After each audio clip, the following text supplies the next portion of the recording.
It's in the other building. Sure, no problem. No, I'll look that up for you. Okay? You need... 7-5. You got that? Oh, my God. Okay. Kathy, you're turning over. What? I am? Girls, quick, come over. Kathy's about to turn over. What? Get over here, Claire. Come on. Look, right there. Oh my God, yes you are! Claire, Oh, am I really? Kathy's turning over. Kathy's sitting over. Type faster, Kathy. Type faster. Come on, type faster. Go, Kathy, go. Kathy, work faster. Work faster. Go, That's it, Kathy. work faster. Go, Kathy. Go, Kathy. Go, Kathy. Go, Kathy. Go, Kathy. Go, Kathy. Go, Kathy. Go, Kathy. Go, Kathy. Go, Kathy. Go, Kathy. Go, Kathy. Go, Kathy. Go, Kathy. Oh, look, there it is. There it is. Oh, yeah. Yes. Oh, look at that. Oh, look at that. Woo.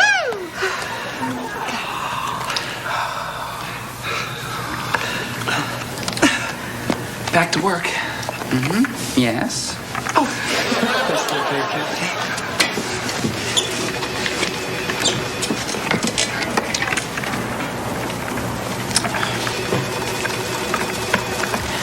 I know how you feel, dear. I was a bit down when I turned over, too. Thanks.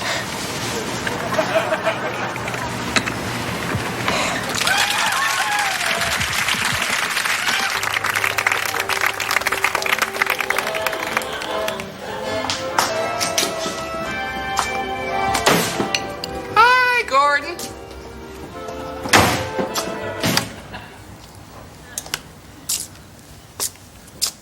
Well, you're in a bloody rotten mood, aren't you? Eh? No, I'm in a good mood. Yeah, I Uh-oh. What's this? am. What? You know, I work hard all day. I'd like to relax with a nice crisp pickle. What do I find there, huh? Hey, what's there? Well, I use it. Juice and seeds, right? Yeah. Yeah. But I don't want to start anything, okay? Well, Gordon, I use it for coleslaw. Oh, coleslaw, I'm yeah. making it for dinner, okay? You know, I knew you were in a rotten mood.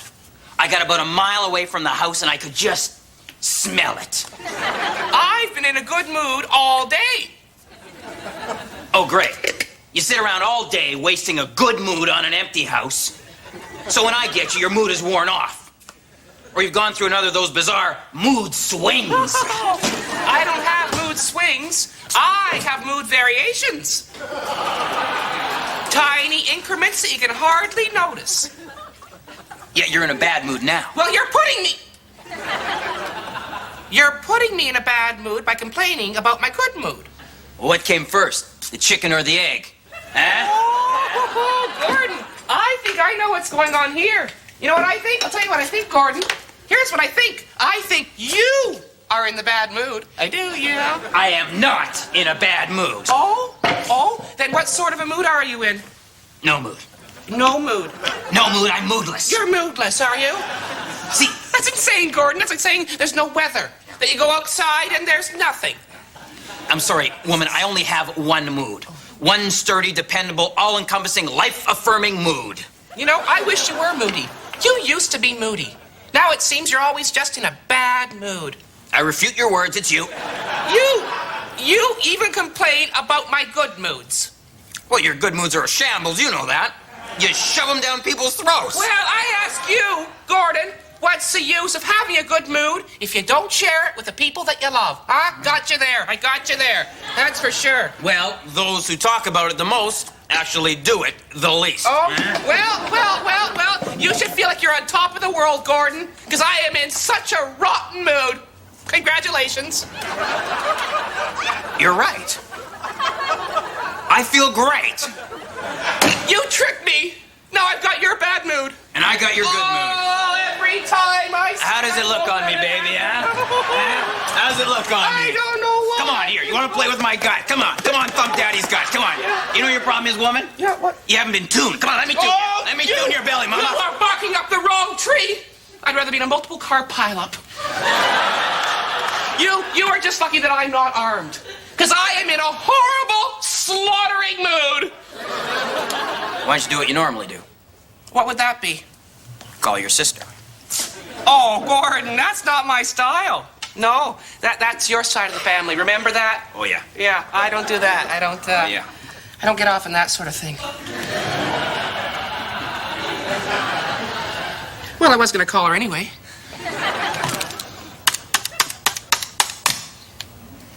Hello, Barbara? Fine. Just calling to tell you how upset I was at how late your Christmas card was this year. A week? It doesn't give us much time to enjoy it now, does it? No. You just get up on the string and then you gotta take it down. Don't yell at me. Don't yell at me, Barbara. Woo, why don't you just call me back when you're in a better mood, okay? Oh, my God. How's your sister? Not too good. Think her and Russ are fighting again. Well,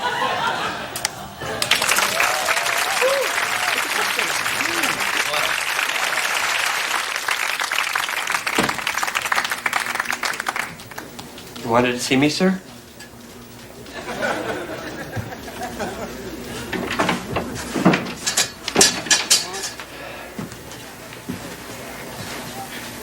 William, I believe I asked for this report to be on my desk today at 1 o'clock.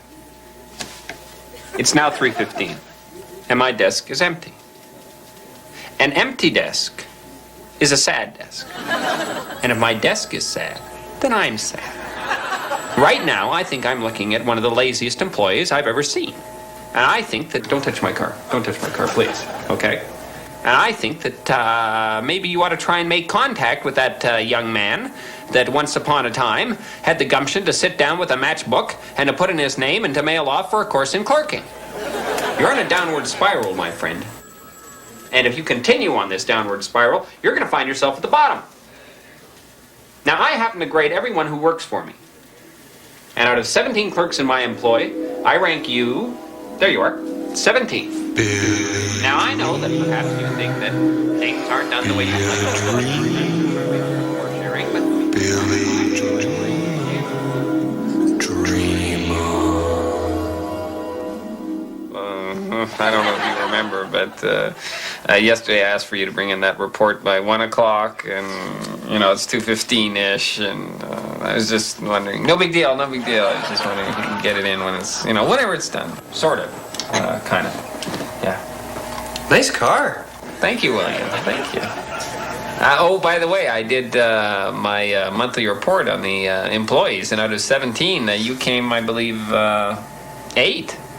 It's average, but average is good, Average is above the bad, below the great, but above the bad. All the way with number 8, I say. As it is right now, you're certainly not giving me a lot of cause, William, for confidence in you. Now, I think what you ought to do is sit yourself down tonight, William, and have a little talk. Would you get your hand off my family? Thank you. I don't know if you want to be that kind of company employee here. I don't know if we want to be an employee here. But, William, I think that you've got something to make up your mind about. I think you should sit down with yourself tonight. Don't touch the car and don't move the car. I want you to sit down tonight, and I want you to talk. William, I want you to leave.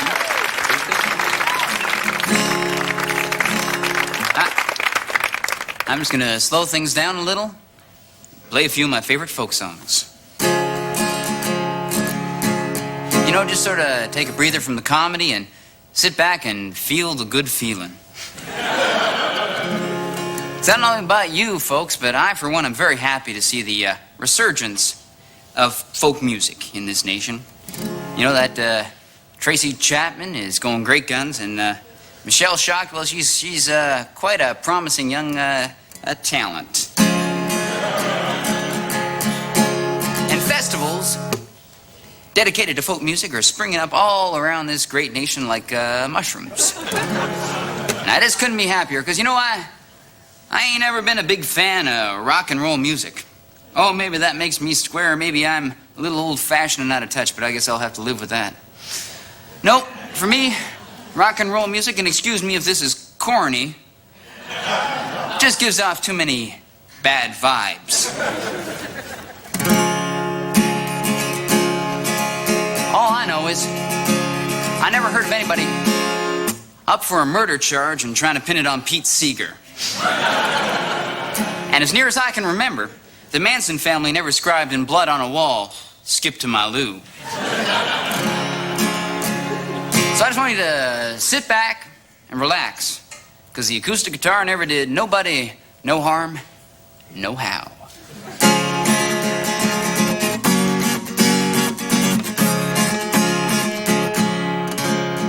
Sorry, I seem to be just a little bit out of tune. Hope you just bear with me for a second while I tune up my good old buddy.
One, two, three, four.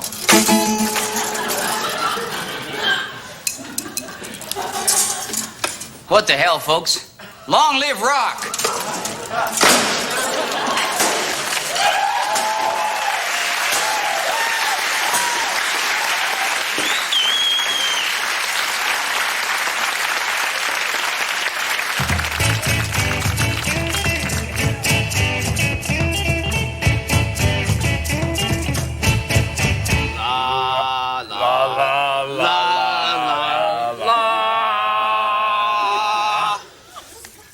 I love that song. Yeah, me too.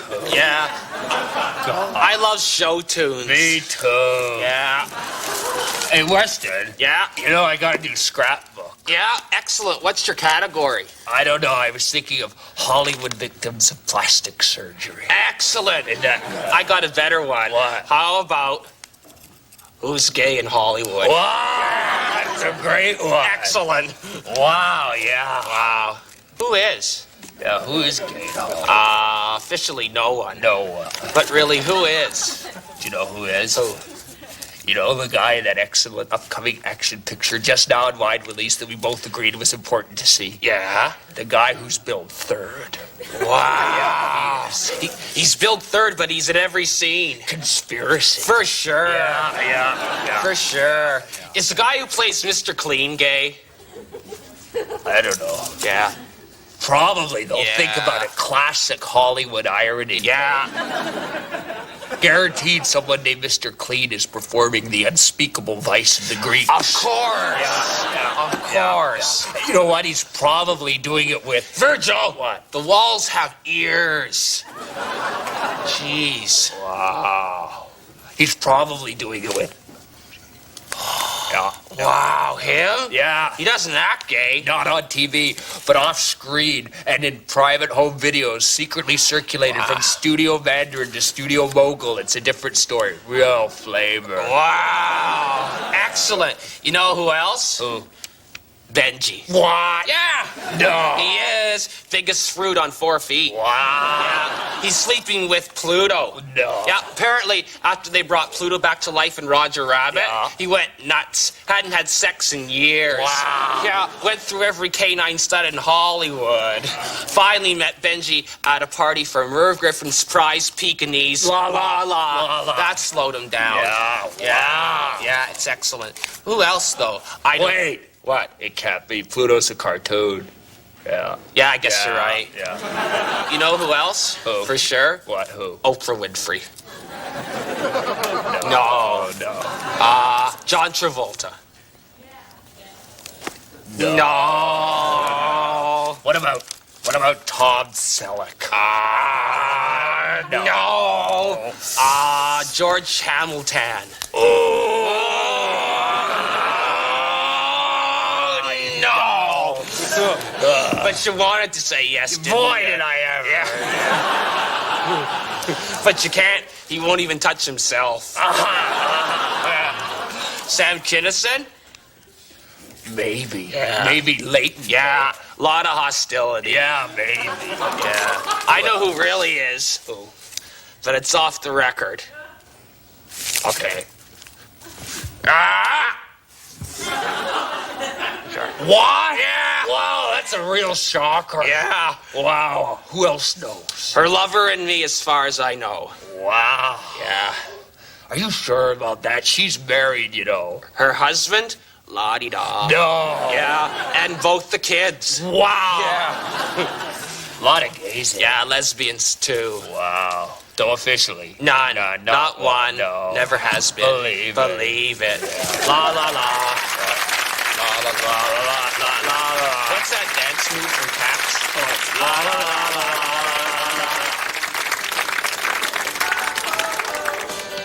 la. I like this group. They certainly do know how to rock.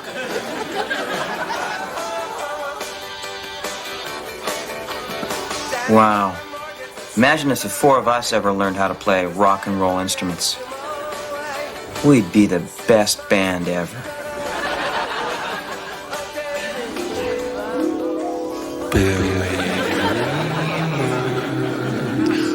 Billy Dream. Let's dream. I like this group. They certainly do know how to rock. Wow. Imagine if the four of us ever learned how to play rock and roll instruments. We'd be in the best band ever. Yeah. But how do you like my new chair? It's fantastic.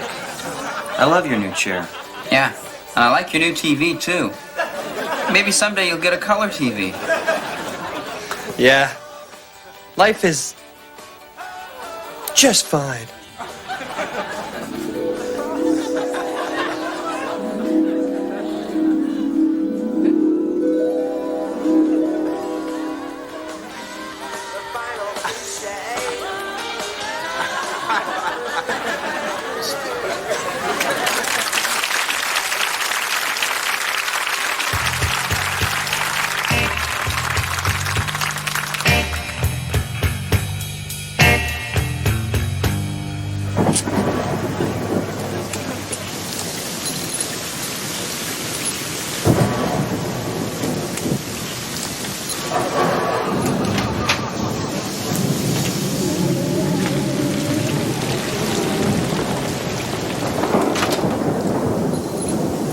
Evening.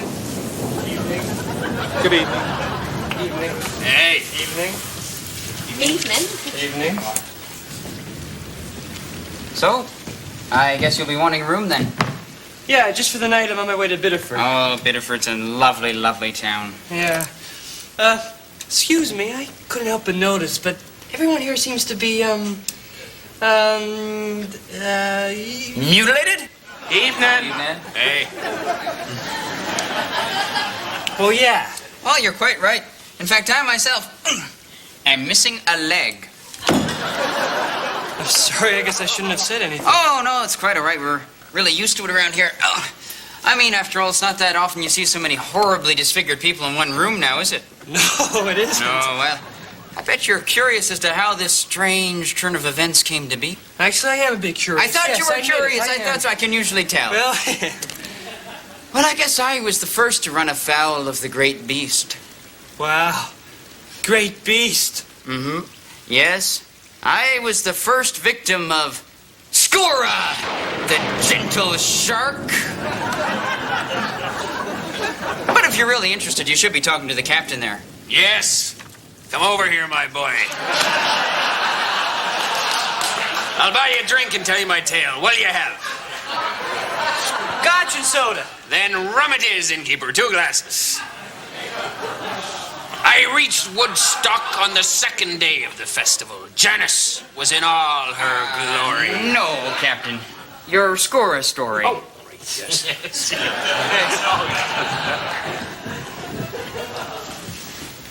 I used to be the captain of my own cruise ship. You know, it was the kind of boat that folks rent for weddings, parties, you know, that kind of thing. Well, on the night in question, it had been rented for a prom. Oh, the girls looked so lovely in their dresses. The boys, such fine little gentlemen in their tuxedos. Oh, they were out drinking and dancing and spiking the punch. I was dizzy with delight when suddenly my ship sank. We all went into the water, and then came Skura, picking us off, one by one, by one, by one, until only I was left. And as he bore down on me, he paused, as if to say, "What can I do? I'm a shark. Gotta eat." And then he cut me in half. Cut me right in half. My wife measured me. I'm exactly half my former length. But as he swam away with my lower extremities dangling from his jaw, I swear to God he was crying. Crying? Yes, crying. Oh, to be sure, he's a brutal, killing machine, but he shows more remorse than I've ever seen in any human. That's an amazing story. Thank you. Anyone else? Anyone else with an amazing story? Yes. Oh, I think they were first. I'm sorry. I think they were first. Jeffrey and I are marine biologists. Yes, we came here to study plant life in the Bay Area. That's right. One day we were out swimming when we came across Skura. But instead of attacking us, he beckoned us to follow him. You know, sort of motioning with his head. Yeah, like this. So we followed Skura, and he led us to a beautiful undersea grotto. It was filled with his own art. We felt that Skura had really opened up to us. Yeah, then he tore into us. Again and again. Then, when his belly was filled with our hot flesh, he suddenly stopped. Yeah, I remember that. Remember, Jeff? And filled with self-reproach, began to throw himself against the walls of the cave and left us alive. Yeah, we'd be better off dead. Better off dead. But he just didn't have the heart to do it. The teeth, but not the heart. You know, I don't think that there's a man, woman, or child, and that includes the young Hundlebees here celebrating their honeymoon this weekend, who hasn't been touched, and horribly mutilated by Skura the gentle shark. That's incredible. Tell me, have you people ever thought of hiring someone to kill the shark? A shark killer? What? Have you completely missed the point, man? Have you missed the point? Jeez. Did you miss the point? He can't help it. It's his nature. He's a shark? Yes, would you kill the birds for singing? Huh? Would you poison the fish for swimming? Huh? Would you shoot the children for laughing? Would you? Would you shoot children? No, I guess not. No. I wasn't thinking. No, I guess you weren't thinking. I guess Thinking wasn't what you were up to at the moment. No. Well, I'll show you to your room then. Skura! My God! Skura has eaten the innkeeper! And how is Skura taking it? Not very well. Oh, God.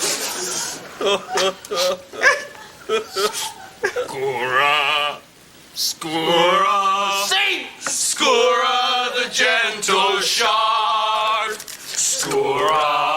Skura, he's a killer with a broken heart. Don't blame him, he blames himself. Don't hate him, he hates himself.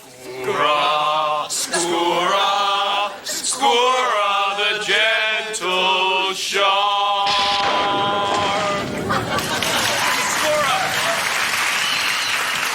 My God, what a thing of beauty. Great handshake. Yo, Mr. Tolson, how are you? pretty good. Listen, I'm sorry I'm late. You know, traffic. Right. Yeah, traffic. Try that on me, huh? You're right. That excuse you gave me works great. Yeah, doesn't it, though? Doesn't it, huh? So why were you late, anyway? Traffic. Wow, life imitates excuses. Incredible. Yeah. Well, anyway, look out here, Gerald. There's a sea of businessmen. The ripples and eddies you catch with your eye, those are the important guys. The name of the game is networking. Businessmen meeting other businessmen for the purpose of meeting again at a later date. Do you understand? Networking. Yeah. Now, but you gotta be cool. See that guy? He's trying way too hard. Thanks. Yeah. All right. So, don't blow it. I won't. Just be cool. All Right right. on. Okay. Here we go. Tony. Gerald. How are you, man? Pretty good. Good to see you. Good to see you, sir. Yeah. Okay. Look, this is the guy I was. This is the guy I was telling you about. Well, I would have told you about if I had been able to get you on the phone. Oh, yeah? I was on the other line. Good to see you. What's your name? Nick. Nick. What do you do, Nick? Well, I'm just starting out. Super. That's a great way to break in. Yeah, well, I hope to break in and get hot. Yeah. That's a great idea. Yeah, isn't it? Hope to see you on a mailing list someday. Great. See you then. Okay. Listen, I'm going to stand a few feet away. Sure, Tony. Sure. Wow. What'd I tell you? Wow. Yeah. Bet he can do something for me someday. Hey, well, he knows you. Can that hurt? No way. Now we're networking. Yeah, right. You're right. You're right. Holy cow. That is a merger. That's a merger. Oh, there's another guy I know. Hey, Kutska, come over here. Kutska, come here. Come on. Hey, this is the guy I was telling you about. Come here. Come here. Kutska, come here. Don't let me be standing here. Come here. Put that down. Come here. Okay, maybe later. Real important guy, very busy. Player, definitely a player. Do you think he can do something for me someday? Well, he saw you. Can that hurt? No, No, it can't. No, it can't. Yeah. Hey, there's a lot of buzz that you're hot even though you're just starting out. Yes, I believe that I am hot. Well, you're going to be needing one of these then. It's a business card. Take it. So, Jerry, do you like professional sports? Ha! By God, I do! Yes, indeed! Why, I cheer for all the local teams. Really? They're not as good as they used to be, I hear. Nothing's as good as it used to be. Except money. Money! Gerald! I'm the hot guy.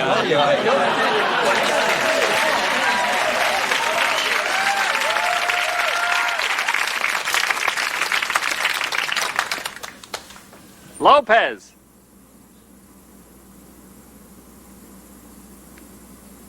Lopez.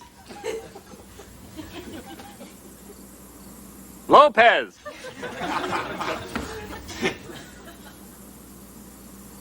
Lopez.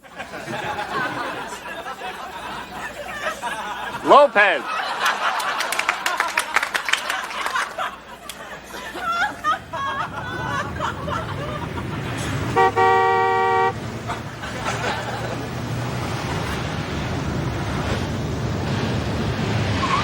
Hey, need a lift, Chubby? Yeah, thanks a lot. Well, jump on in, Fatso. So, where are you headed, Lumpy? Where's a great fat thing like you off to? Well, I'm going to Kitchener, but you could drop me off anywhere that's convenient. So, what's a big lump of lard doing in Kitchener, huh? I mean, what's a town like that have to offer a wide-ass 2-ton hunk of humanity like yourself? Because, you know, it's a small town. You sure you'll fit? That's what I'm worried about. Will you fit? So I gotta ask, why Kitchener, huh? You walking, talking, sebaceous gland? Well, I have some family there, so I might stay for a while. Ooh, so the family fat's having a fat family reunion, huh? Whole flabby clan gathered together in the front yard to play lawn darts on wobbly thighs. Was that the idea? Am I painting an accurate portrait of this spectacle, huh? Oh my God, there's an elephant in the car! Rogue elephant, save the children! That's just you. Boy, am I hungry. You know, I guess I haven't had anything to eat in about, an hour. You ever done that?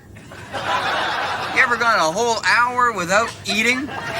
Guess not a man of your remarkable girth. Boy, are you fat. I'm not fat! I used to be fat, but I lost 60 pounds. That's why I'm leaving this town. I'm tired of being thought of as the fat guy. I'm gonna start a new life with a new weight in a new town. Not fat, I'm never gonna be fat again.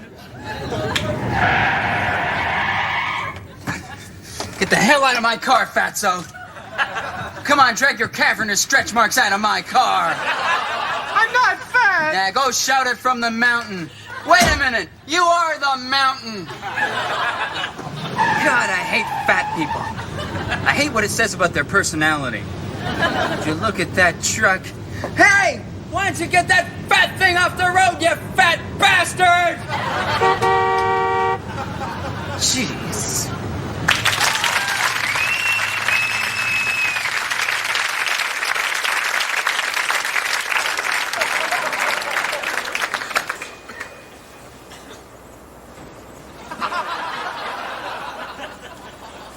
Lopez!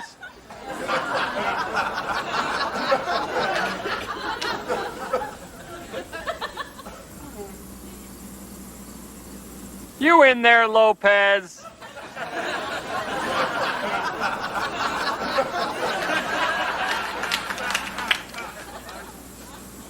Lopez!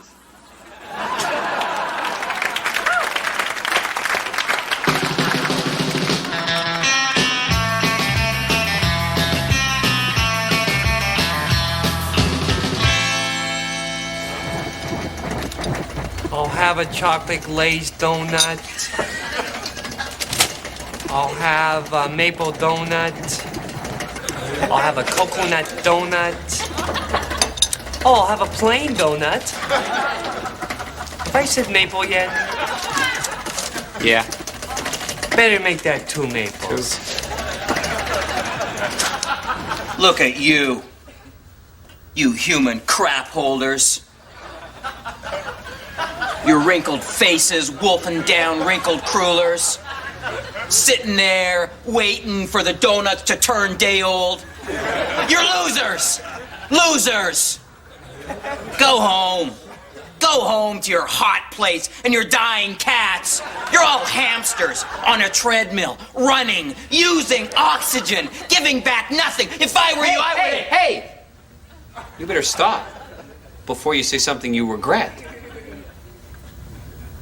Okay, yeah, you're right. I'll have a glazed cooler donut.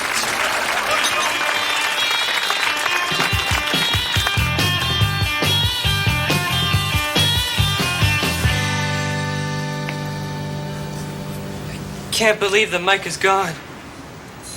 He was my best friend for 20 years. I was his best man when he married Monica. I'm the godfather to their 6-year-old child, little Donnie. God, Monica and little Donnie don't even know yet that Mike is dead. Killed by a lamp. Poor unselfish Mike knew that their living room was 1 lamp short of being perfect. So he was going to go out and buy them the best lamp there ever was. So we went to that famous store, Lamp Paradise, where they sell the best ones in the city. After looking around for a half hour unhappy, we were about to leave when suddenly Mike glimpsed the lamp of his dreams. A 200-pound baby that was 7 feet high. A lamp for God. But Mike made his last mistake when he asked the clumsy salesman with 3 fingers missing to reach up and get it for him. 7 seconds later, Mike was dead, smothered by a 200-pound lamp. And now I have to call Monica and tell her. This is going to be hard. How do you tell someone the love of their life is gone? How do you tell someone they have to raise their little 6-year-old child all by themselves? Oh, God, this is going to be hard. Hi, Monica. Hi, this is Barry. Hi, Monica. Oh, my day was fine. How was yours? Oh, you went shopping. Oh, you bought a bicycle built for 2 for you and Mike. Yeah, I think that's romantic. Irony! So, Monica, I actually have something to tell you, actually. Monica, well, it's about Mike. Yeah, it's about Mike. Well, you see, Monica, well, you know, it goes like this. Yeah, well, you know, Lamps and Mike. Well, you know, it's something like this. See, Monica. Well, you know, Monica. Can I speak to little Donnie, please? Can I speak to little Donnie? Thank you, Monica. Hi, little Donnie.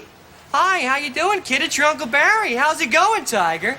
Good to hear it. Good. Donnie, your daddy's dead. He's dead, Donnie. He's dead. He was hit by a very, very big lamp. Yes, Donnie, he's dead. Now, Donnie, when you get off the phone, you go and tell your mother.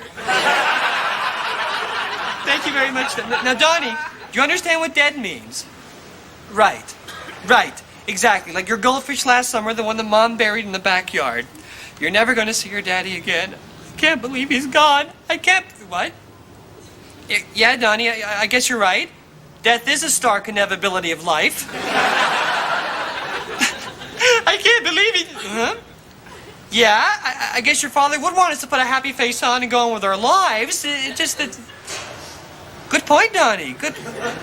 Really, Sartre said that? I always thought it was Plato. You know, actually, Donnie, you're taking this very well. I mean, you're a very well-read, mature young man. Actually, I wish my employees at work were more like you. Well, they don't respect me, Donnie. No. You know, I hear their jokes behind my back, and then, you know, when I call them in their offices, they put me on hold for no reason at all. You only get back what you give? Yeah, I've heard that before, Don. Treat them respect, they'll treat me with respect. That's not bad. Well, you know, Donnie, I'm also having problems with my parents. Well, they're in their 70s now. I think it's time for them to go to a home, but they're whining about it and... Oh, there's someone on the other line? Yeah, sure, I'll hold.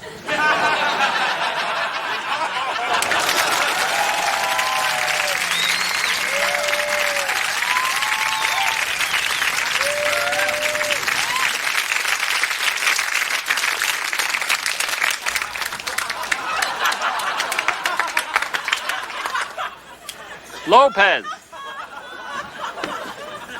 You're a lazy man, Lopez. Uh-huh.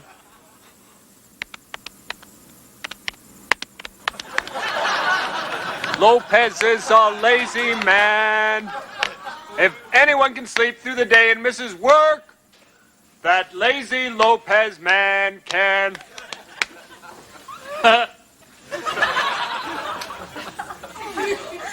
Lopez. You just gonna take that?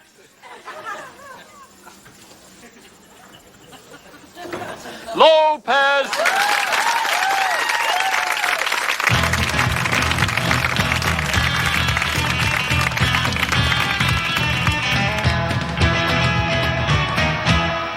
John, you are going. No, I'm not. They are your great aunts, and they need a fourth for bridge. I don't care. John, they look so forward to your visits, and they have not seen you for a week. A week, John. Do you know what that means to a woman in her 80s? Mom, I'm sorry, but I've already made plans. You should have asked me first. I can't hear you, John. I'm not going. I can't hear you, John. Not going. I'm deaf, No, John. I'm not going. You've made your mother I deaf, don't care. John. No, I hope you're happy. No, not going. Well, oh, Lord.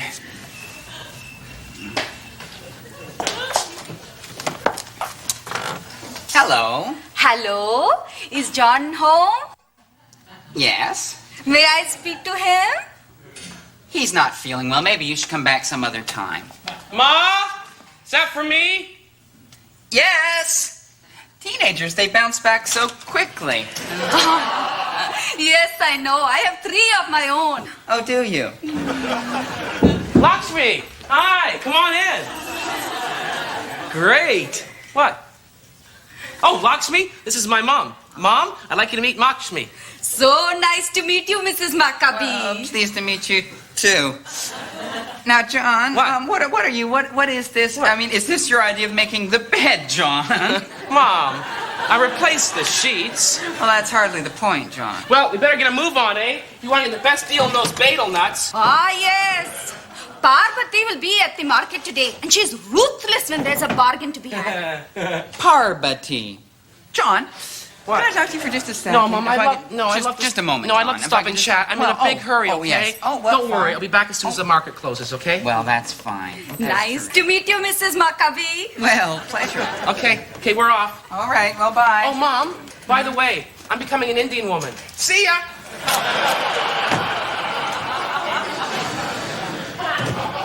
What to do, what to do.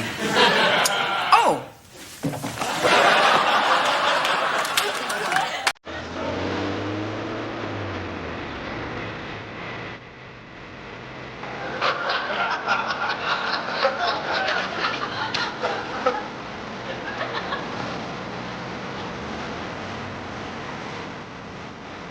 नमस्ते जी चावल कितने की है 100 dollar मैं अब क्या करें लेकिन last price $5 $5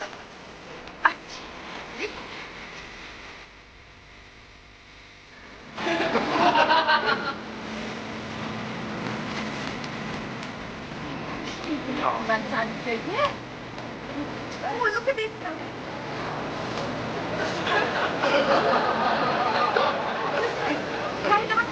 Yes, okay.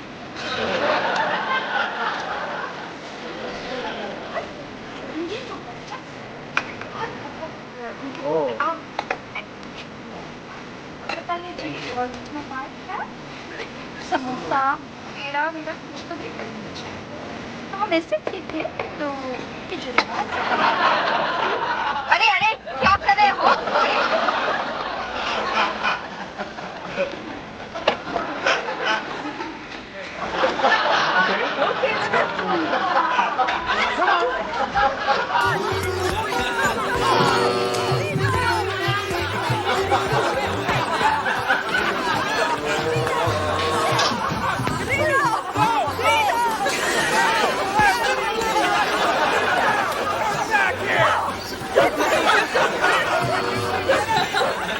So you see, sir, now that your daughter has finally become an Indian woman, she is at last eligible for marriage, and with your kind permission, I would like to marry her.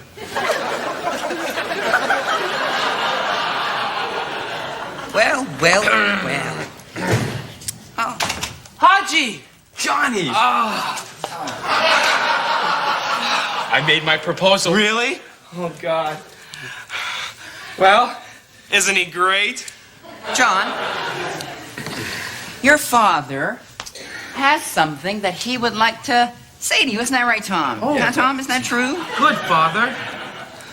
Oh, would you look at the time? Tell you what, Haji, why don't you go back to your fine dusky people and leave Johnny here with us? Oh, there's an idea. Is that a good idea? Hold it. What a good idea. Haji, I'm sorry. I'm sorry for their boorish behavior. It's only bound to get uglier. Why don't you go home and wait for me, and I'll call you later, okay? I apologize for their piggishness. Okay, what's up your butt? Okay, John. We all know what's happening here. You're rebelling. No, I'm not And that's rebelling. fine. Rebel, John. But couldn't you rebel like your friend Bob Burkhart? Oh. He's got himself a lovely little drug habit. Yeah. That's a great idea. Tell you what, son. We'll smoke a little grass, go outside and play a little touch football. Come on. Come on, son. Come on. Come on, go long. Go long. Go for 6. Come on, make me proud. Button hook, kid. Come on, kid. Here we go. Go on. Come on. Oh, have an eye, son. That was a catchable ball. I don't even play That was a catchable ball. Who are you? Huh? What is this? What is with that dot? That's what I want to know. It's my third eye. It's to see inside myself. Yeah, well, in this family, if you want to see inside yourself, you get a friggin' X-ray. Do you understand?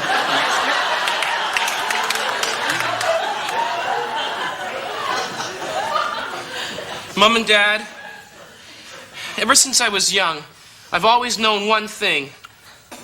I like wearing sheets. Oh, Becoming an Indian woman seemed the obvious solution. You're not listening to me. I can't hear you. I'm deaf. Oh. And I can't hear you because I'm dead. Killed your dad, killed him dead. That's right. Dad, you're not dead. I am too. I might look okay now, but once the shock wears off, I'm a dead man. You're not dead. Yep. I'm dead. Well, if there's no pulse, and since your dad's not a yogi, I assume that means he's dead. Now, I'm sorry to be so emotional, son. But it's just that I think he was a good man and he deserved better. Mom, I'm a Hindu now. And this may be small consolation, but I know that Dad will return in the next life to get even.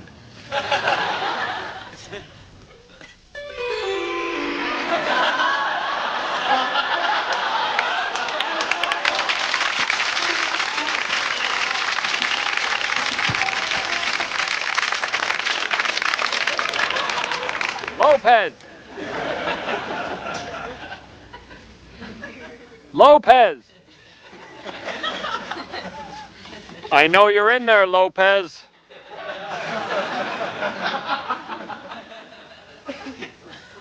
Hey, Lopez! Where's the fire?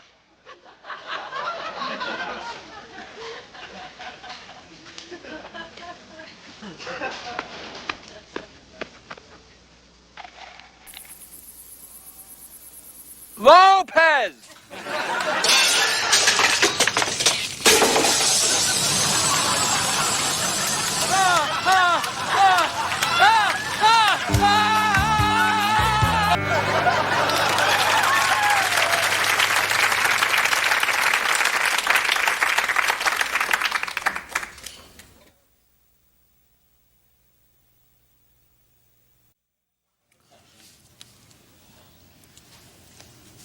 And I think we should lose this paragraph on page 46. It's unnecessary and confusing. Yes, I completely agree. Now, what about this character's vacation to Hawaii? To me, it came completely out of left field. Yes, the Hawaii trip did seem like a first idea. Let's cut it. Yes, still it needs something, my feathery friend. Why don't we replace the vacation to Hawaii with a trip to the funeral? Yes.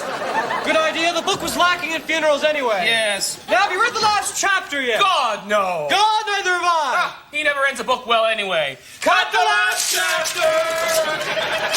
Now, what about this jacket? To me, it's obvious. It screams book. I trust you. Let's lose it.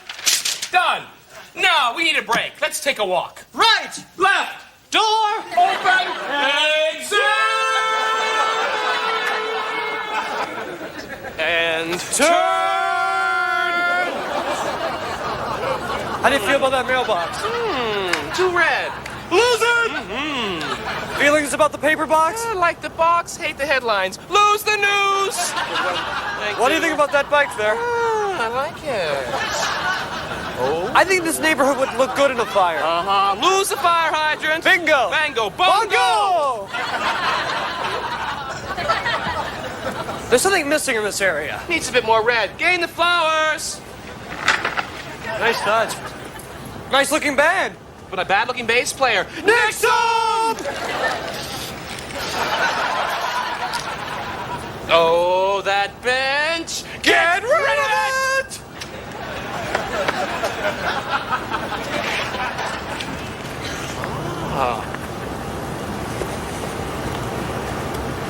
Nice looking couple. I like the girl. Hate the guy. Strike him! Oh, I meant to play with your jacket. Unnecessary. Lose it. Consider it gone. And your shoes. I like them, but I'm feeling cantankerous. Your belt. Don't like it. Strike it. It's gone. Better take your pants off. Make it easier. That jersey of yours is nice. Please.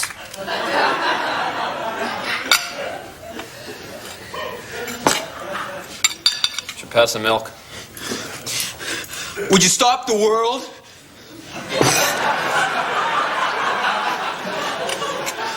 We broke up. You broke up with your girlfriend? Yes. So, who broke up with who? It was a mutual thing. She dumped him. Obviously. No! It was what's deemed was best for both me and... I can't even say her name. What is it? It's Kathy, Sandra, Susan, right? Laura. Ah! It's not Laura. Ah! Yes, it's Laura. Ah! I gotta get away. Get away from her name. What? Get away from Laura? Ah! No, I'm sure it's not Laura. Ah! It was Laura. I know, because I really liked her. Did you like her? I don't like anyone. Oh, right. Laura!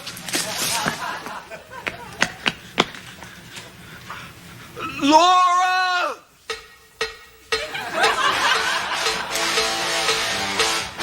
Ouch!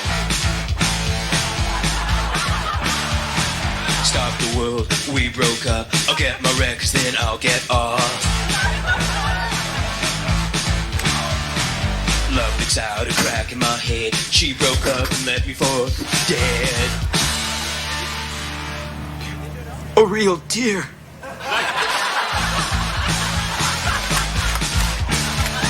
Like a monster tried to cross my heart. She did donuts while I watched. Operator, listen. If you won't cut in, will you at least tell me if she's talking to another guy?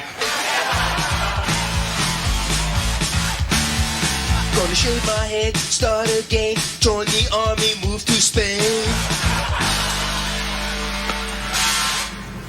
Country and Western music? I understand it now.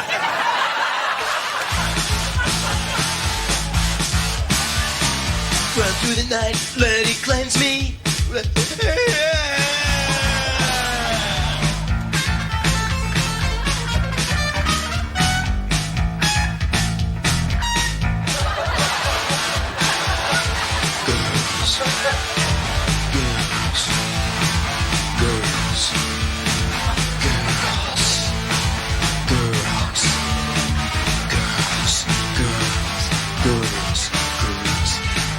Laura? Girls. It was a mutual thing.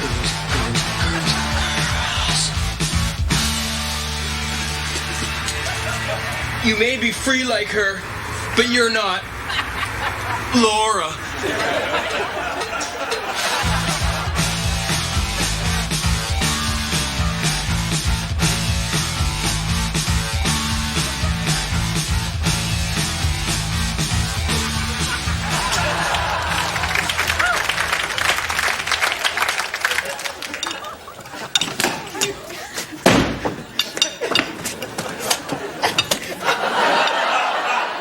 Oh, hi, Bob. Hi. Oh, Bob, your friend is here. She's waiting in the TV room. Who? Oh, I'm not going to say. I will. Laura. Oh, dear. What? Hi. Oh. Hi. So, would you like to ask your friend to stay for some leftovers, Bob? Mom, haven't you done enough already?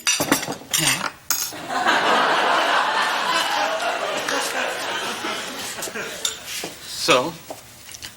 The reason I broke up with you is because my dad likes you. Yeah.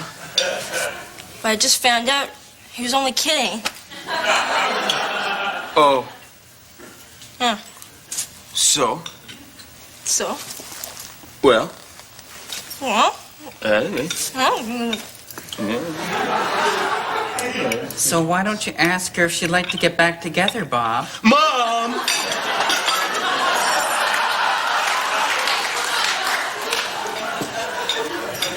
Okay. All right. So, they're back together. Who? Enter! Like the guy, like the girl. Ah, cut the parents! What? Your number's eight. It's neither privacy. Yep. Young love. Officially, I guess it's like we never broke up.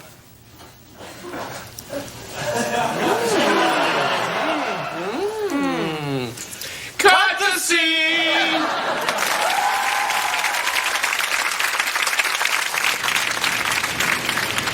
On the night my daddy died, I spent the last 4 or 5 hours of his life up there in his bedroom with him. We settled our differences. I told him I loved him. And he made me promise him that I'd never sell the farm. Well, I lied. Huh? So sue me. My mother is.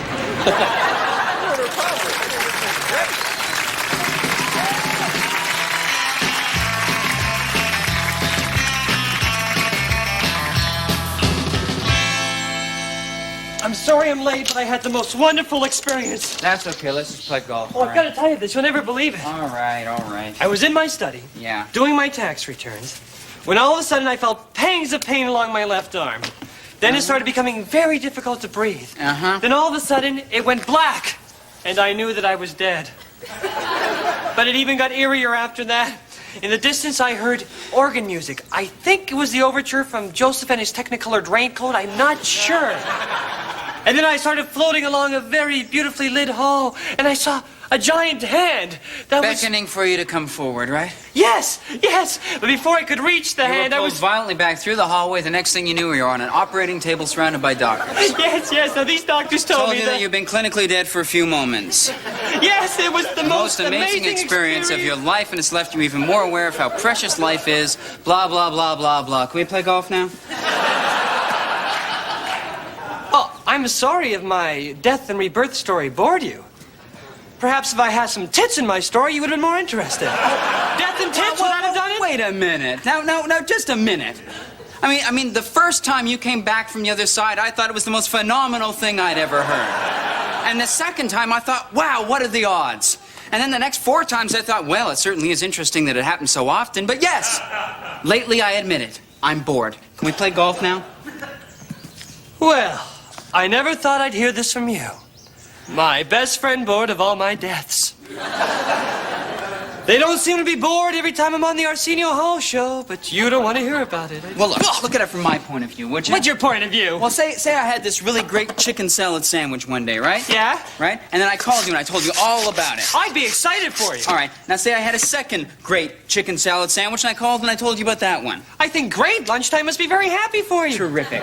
Now suppose all day long all I did was eat these chicken salad sandwiches, and at the completion of each sandwich I phoned you and told you about it. Wouldn't you start to get bored? No, I would not be Wouldn't bored. you get a little bored? I would not be bored. Admit it, you'd get bored. No, I wouldn't be bored. I'd be concerned. I'd be concerned about your cholesterol level. Look, let's just play golf, okay, Lazarus? I can't believe that you're equating my returning from the dead with the chicken salad sandwiches. What is this freaky obsession you have with chicken salad anyway? It's beginning to scare me, actually. Oh. What? Oh, I'm feeling pangs of pain along my left arm. A little heart attack? Yeah, a little heart attack. I'm finding it very difficult breathing, actually. How awful. My old friend, I think I'm dying. Well, I think I'm dying. terrible. I think I...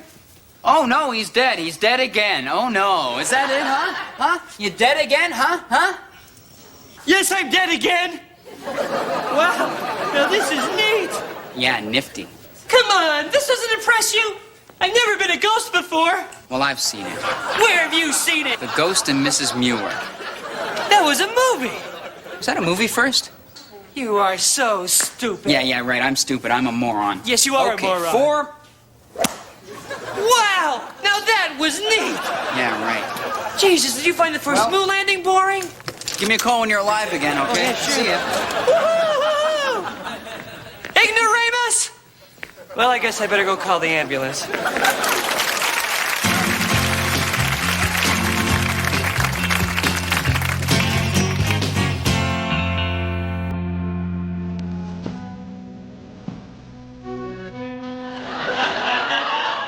There are 3 things I don't like. Crazy cars, crazy kids, and birds. The first 2 I avoid. The last, I eat. Oh me, I'm a cat.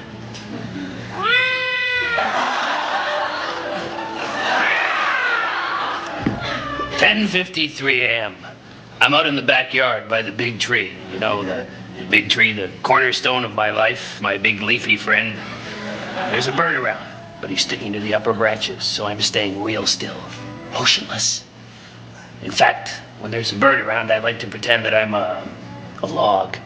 Yeah, that's it, a log. Because logs are still, they don't move.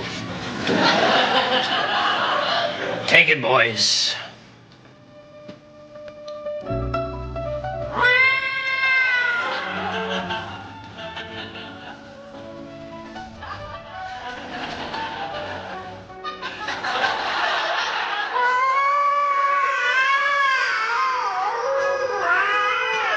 Yeah. 10:53 10:59. My being still log scheme is paying off big time. The bird comes in for a landing. When a bird comes in for a landing, I don't do anything except watch it. I watch the bird come in for a landing. I watch it. What would I watch? The tree? Anyway, he's real close now, between 5 and 40 yards. I'm not great with distances. But I do know instincts, so I pounce.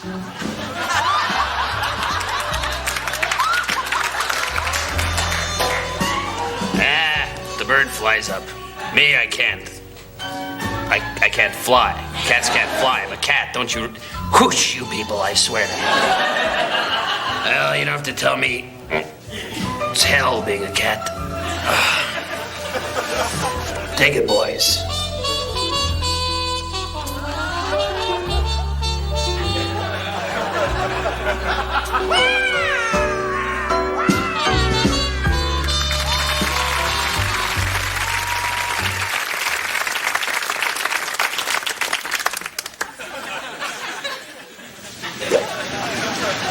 I'm a golf pro, so obviously I wake up in the garbage.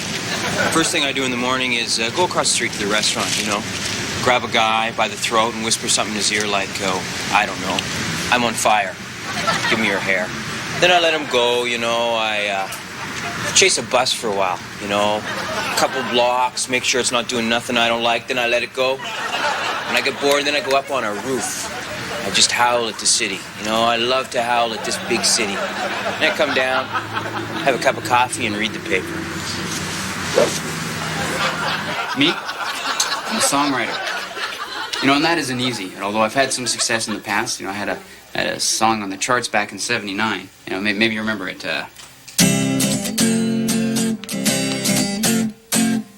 If you need someone to Rabunda. It was called Rabunda. Well, ever since then, I've just been plugging away, you know, trying to come up with number 2, because, you know, I'm sure I've got it in me. And so what I do is every day I get up and first thing, I rewrite my hit. Write it out on brand new paper and give it a brand new name. You know, and then I send it out that way, out towards the industry. And then I go back home, have a cup of coffee, read the paper. My routine? Sure, no problem. Okay, first thing in the morning, I wake up, and then I get up, and then I have a shower usually, and and then I get dressed, and I put on a nice new shirt, and then I take out my Zippo lighter, and I light my shirt on fire. It burns up, and then the ambulance comes, and then it takes me to the hospital, and then the doctor comes out. Yeah, the doctor, and he works on my burns for a while, and then after that, I get to go to the waiting room where I have a cup of coffee and I read the paper. Relax, you know. Well, first thing I like to do in the morning is wake up. You know, and I brush my teeth. I'm always late, so I like to get dressed as I run for the bus, you know. All on the pants, the shirt, the whole thing, right? I don't wear underwear, so that would save time. No matter how late I am, though, I always stop at the corner store for coffee to go and a paper. I don't dick around, right? You know, I'm talking about a coffee the size of my head. Well, I'm a surgeon, so my days are very busy, but my mornings are great. What I like to do is take a nice shower, go down, have a light breakfast, always fat-free, hop in my BMW and drive to work, slow and easy. And when I get to the hospital, it's boom, the nurse is there. Boom, on with the gown. Boom, I'm handed my favorite scalpel. Boom, then I work on a guy who lights his shirt on fire. Then it's off with the gown, down the morgue, and I have my favorite cup of coffee, and I read my newspaper. Here's your shirt, Norman. Oh, thanks, Patty. Have a nice day.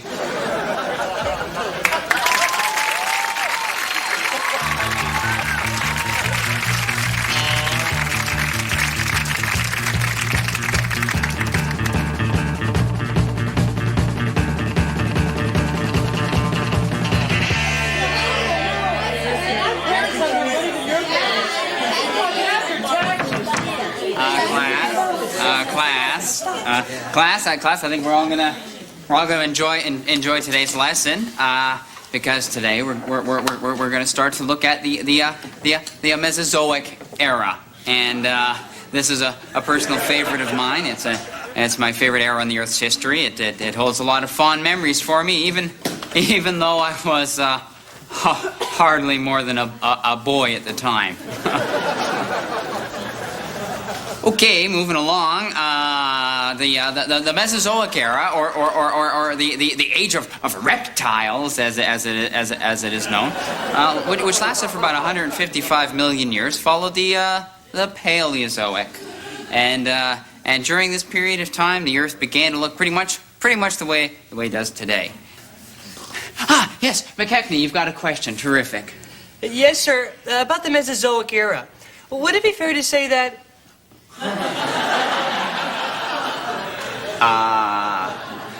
Class. Class.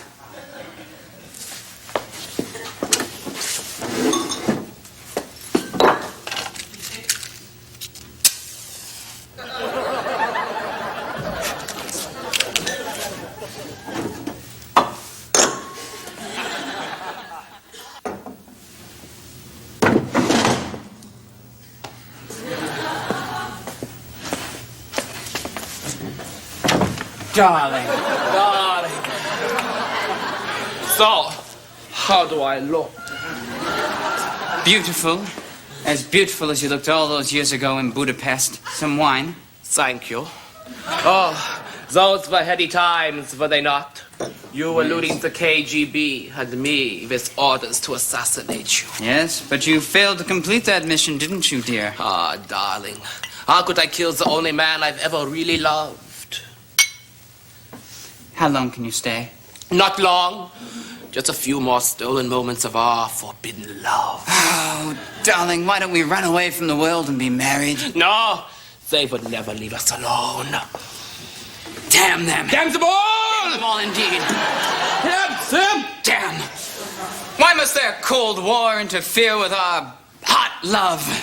Their Cold War gradually taking away heat energy from our love, increasing the temperature of their war, while decreasing the temperature of our love, until the two reach a mean or average temperature, at which point it sort of levels out and Darling! Don't talk to me of thermodynamics. Talk to me only of love. Come to me!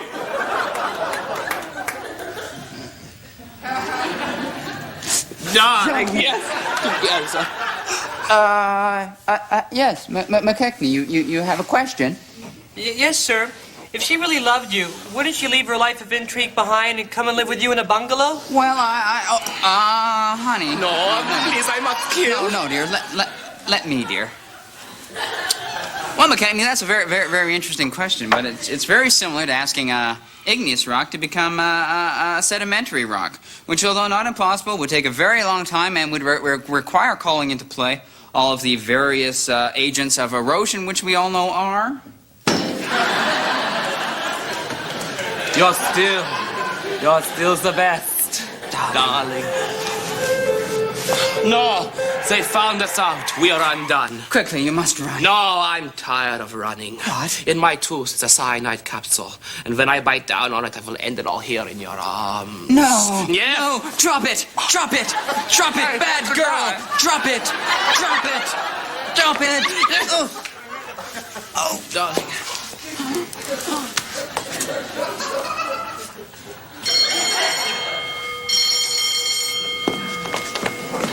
Class, be sure to read the first 3 chapters of the new text as homework. I can make it 4, Mr. Bellini, and feel free to read ahead, for tomorrow you may die.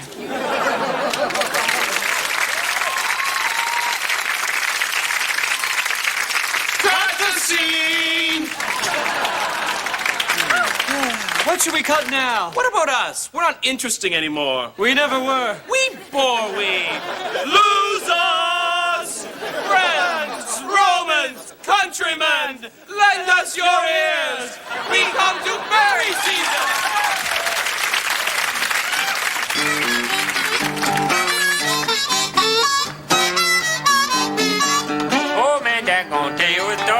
you a story right now. Oh, man, John gonna tell you a story about down there, but down cow. You know, I seem to remember a time way back when I was just a little kid. And that wasn't too long ago, you understand. Then one day I was coming back from the schoolhouse. And me and my brother, we walking along the road there. And we see this cow standing in the middle of the road. And my brother said to me, see, there's a cow standing in the middle of the road. And I said, well, that don't look right. And he said, that's right. Me and my brother, we went away, and we got ourselves these sticks, what we call thwack-em sticks. And we went around the cow, you understand. And we whooped its butt. Yes, sir, we whooped its butt into it back in Farmer Jackson's field, because that's where that cow belonged, you understand. Yes, I was.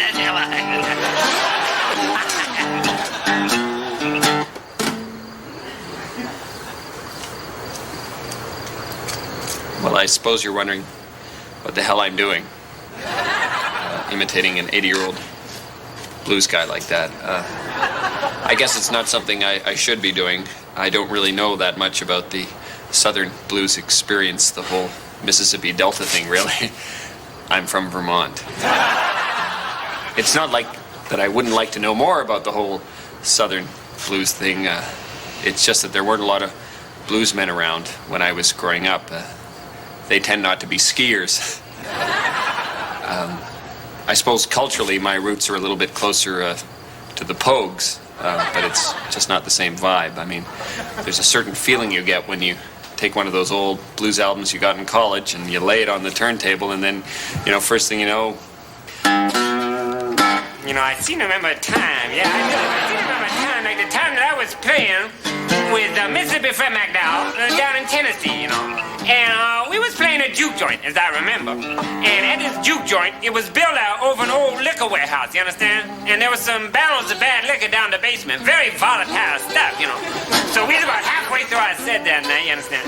And I hear a kaboom, and I see Mississippi Fred going up through the roof like a rocket, yes? Now, he go up, but he don't come back down.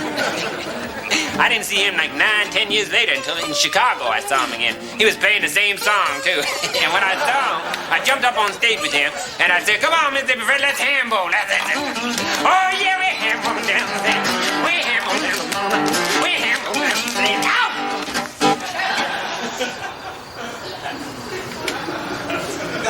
Well, I seem to have injured myself doing the ham bone. I guess the saner of you might say, what are you doing the ham bone for in the first place, college boy? You'll injure your lily-white collegiate hands. You'd be right. Well, I think I should just leave. Yeah. I think I should just end this. Of course, I could always leave in the key of C.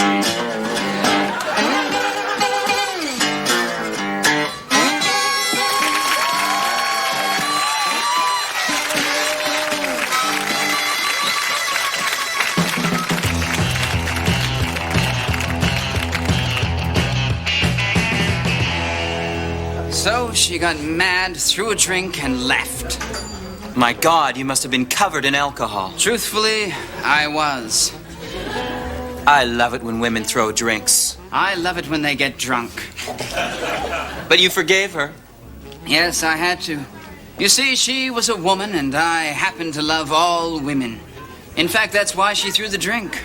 I see. She found your love too interesting, too intense, too jackhammer. No, not specific enough. I see. She was upset that you were loving other women. In her narrow way, she presumed that you were cheating on her. Yes, but wasn't I really only cheating myself? Of course you were. I love all women. Is that a crime? Actually, in some places it is. Oh? But it's not a crime of the heart. You were brave to love her and her sister and the maid. Yes, we are not pigs. No, we just love women. How many? All. Yes, but how many women have you loved? Oh, loved. Mm-hmm. I would have to express the women I have loved as a percentage of the whole. Oh, say 40%. Ooh. Well, that is a lot of women. But they don't understand the way we love. It is not a number. No, but if it were, that number would be quite high. 40%. You understand. Yes. Sometimes I wish that you were a woman. Oh, as do I, as do I. Then I could love myself. And if you were a woman, I would love you. And wait for you to throw a drink on me. And I would throw one, were I a woman. And were you a woman, I would deserve it. It is in our very makeup. We cannot change who we are. No, to change would mean to make an effort. We just love women. Yes. Ah! Is that so unbelievable? No, I'm so wrong to love women. I was a little high.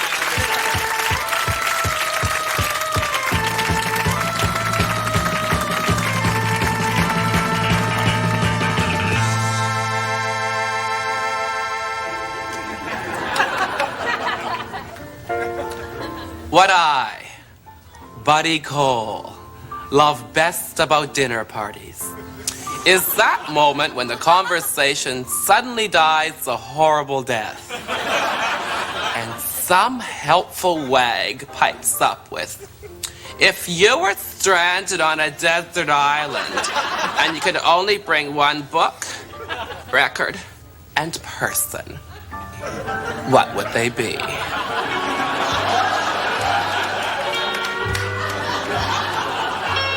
What are the odds? I can't believe it. Here I am, stranded on a desert island. And my only supplies are my favorite book, All About Rhoda, by Peggy Hertz from Scholastic Press. And my favorite album, Johnny Mathis and Denise Williams. That's what friends are for. I always like to have an ex-lover's music around. Denise is good too. And for companionship, the one and only Oscar Wilde.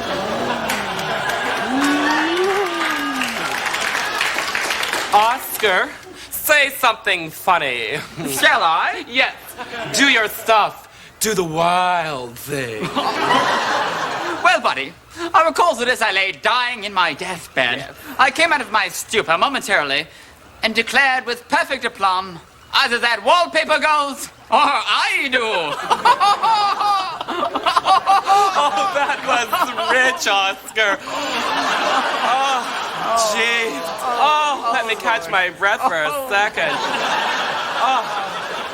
Oh, I am so glad that I brought you and not someone common. Message received, buddy. You know, buddy, the trouble with the common man is that he is so unbearably common. Oh, what? Oscar, funny, but you're such a snob. Oh, that's my charm. Oh, it's really too bad that you're dead. Oh, I know. Does it bother you? Well, buddy, all in all, I'd rather be in Philadelphia. What? Philadelphia. That's funny, but W.C. Fields said it. Well, yes, had you been listening to me correctly, buddy, what you would have heard me say was, I may have been born yesterday, but I still went shopping.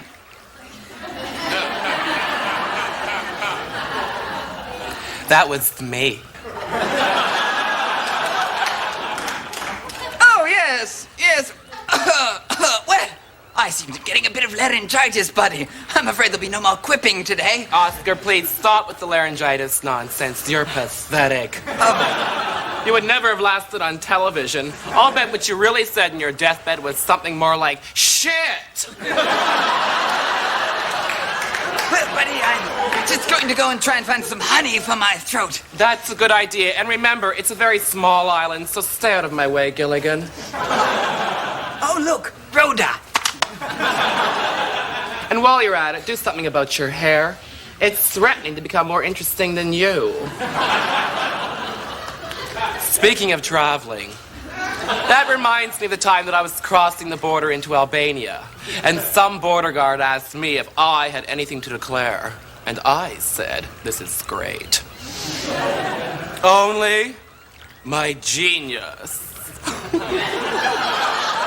But that was mine. So what? You owe me.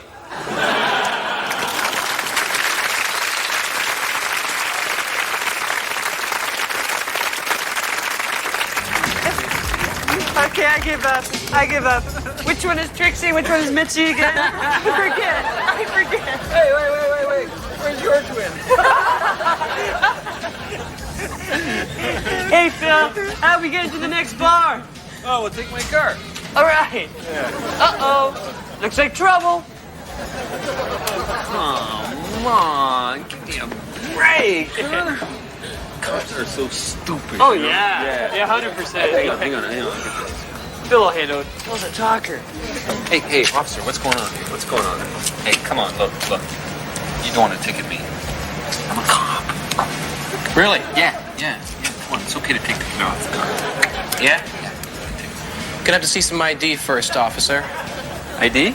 ID. Yeah, sure, I understand. You know why I understand? Because I'm a superior officer. That's right. Yeah, I'm Captain Allen from the precinct up near my house. So, all quiet tonight? It's usually a quiet beat. I think I used to walk this beat. I'm not sure. I'd like to see the ID again, please. Yeah, no, sure, no problem. I'm Captain Allen from the precinct near my where I live. So, God, I had this bust the other night. I was going to tell you, I had a bust. Yeah. It was out these crackheads, right? You know these crackheads, and you know how they run. I was running after them, and they were. All right, give me the handshake. What? The secret policeman's handshake.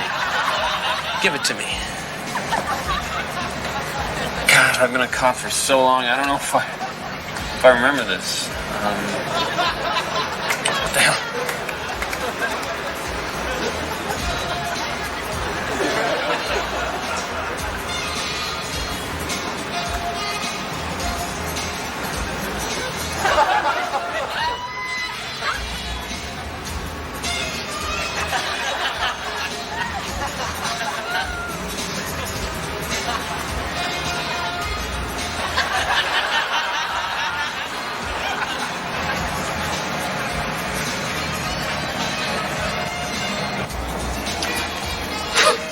Okay, you have yourself a good night, and give my best to the guys up at the station. I'm sorry, didn't catch your name?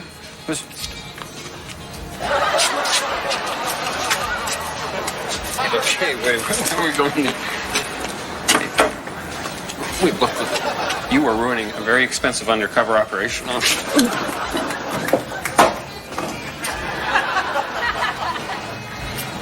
Oh, backseat of the car thing. Sure.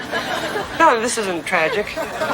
All right, I'm not a cop. I confess. All right, I'm not a cop. Look, I want you to turn around, officer, because you see my friend back there? There's my friend. He's Roman Polanski's cousin, the guy in the striped shirt. And those two girls he's with, they're 15 years old, man. 15 years old, man. And he's got pictures on the Singapore strings back in his apartment.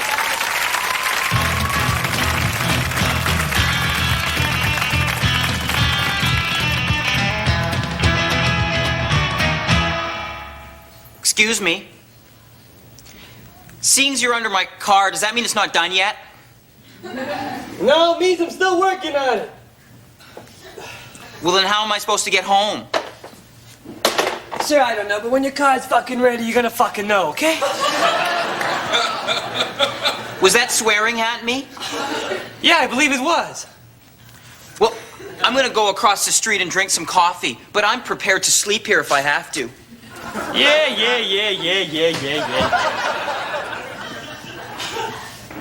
I've been a mechanic for 17 years. I love cars, and I consider myself lucky that my job is something that I love. But I don't think I'm your average grease monkey. Hey, I love the opera. As a matter of fact, I happen to be writing a light opera about a guy who brings a station wagon to an auto shop. They don't have the extra parts he needs, and he kills his lover. Very nice. I also have an extensive wine cellar that was once written up in a magazine called Wine, Wine, Wine. But I think the thing that sums me up best is this. My beautiful blonde locks. When I was a young lad, my tragically bald mother told me, son, beautiful hair is a wonderful treat to the world. Don't do what I have done, my son. Take care of your hair. Take care of your hair. So I have.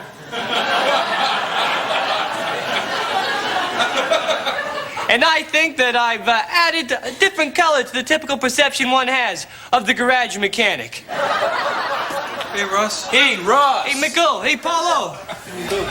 Looking good today, Russ. Thanks very much. At first, the guys I worked with hated me and made fun of me all the time. Oh, hi. But as time went by, they not only got used to my hair, but they developed a sense of pride over it. Oh, yeah. That's good.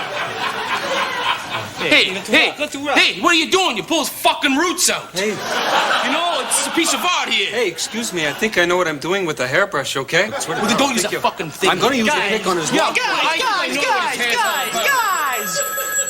Jesus, what did I tell you? I said, comb my hair, fix the Hit the cars. garage. I said, comb my hair, fix the cars. Hey, it's that guy from Vogue magazine again. Oh, for Christ's sake, no! Tell him I'm a mechanic, not a model. No. Jeez, what are they gonna learn? This hair's for us. Right. Yeah, do her. Here, come on. Give me the pencil. Give me the pencil. Come on. Let's go.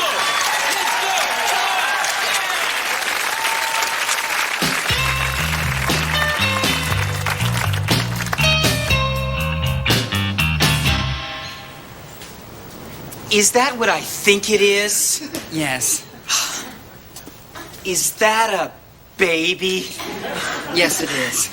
May I? Oh, please do, please. Oh, look at it. Is it? Oh,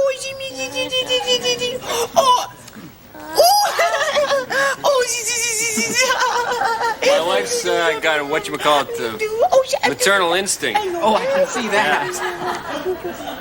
What a wonderful baby. Oh, well, thank you. And smart. Yes, I've been told that. It's a boy.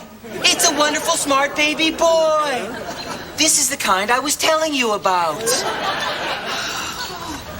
How many miles on this baby? Well, he's 5 months old, if that's what you mean. Yeah? Has he got all the shots and stuff? I mean, is there anything wrong with him? Like, does he eat a real lot? Does he leak? Or... Oh, look, he's got your eyes, honey. Oh, yeah? He's got your eyes. You know, first they have their baby teeth. Yes. And then they fall out. Oh, yes, I know. But I would save those if I were you. Oh, well, I might. You know, before you know it, I bet he'll be wearing 6X. Oh, well, God willing. I know a lot about babies because this is the kind of baby I hope to have one day. Oh, well, I'm sure you'll have a lovely baby someday. Are you pregnant? No, I can't have children of my own. Oh, I'm sorry. I shouldn't have said anything. It's not her fault, it's mine. Oh. Yeah, I had a vasectomy when I was 14. You know, a lot of the guys are doing it, sort of manly thing, vasectomy, tattoos, that kind of stuff. Well, I am sorry. Hey, don't be sorry. I was pretty popular in high school, as you can well imagine.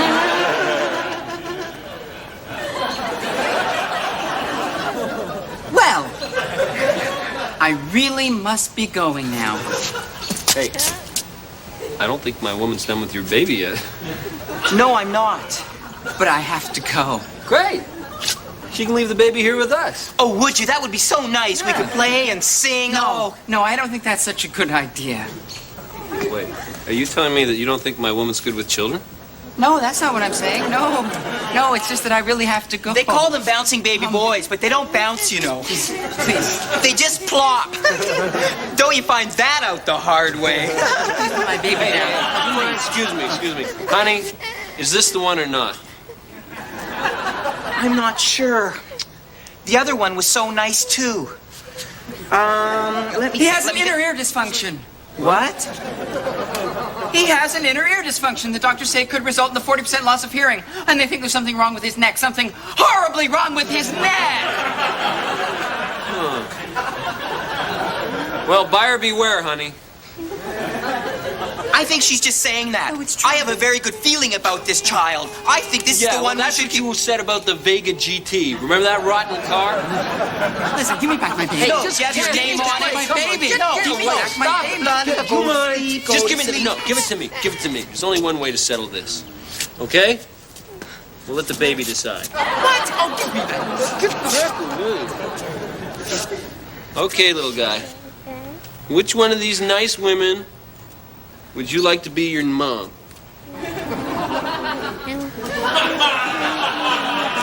Pick me. Pick me. No, pick me. No, pick me. Mommy's Pick me. here. Come to mom. Pick me. Come to mom. No, over here. Jinx. Something. No, Jinx. Over here. Mommy.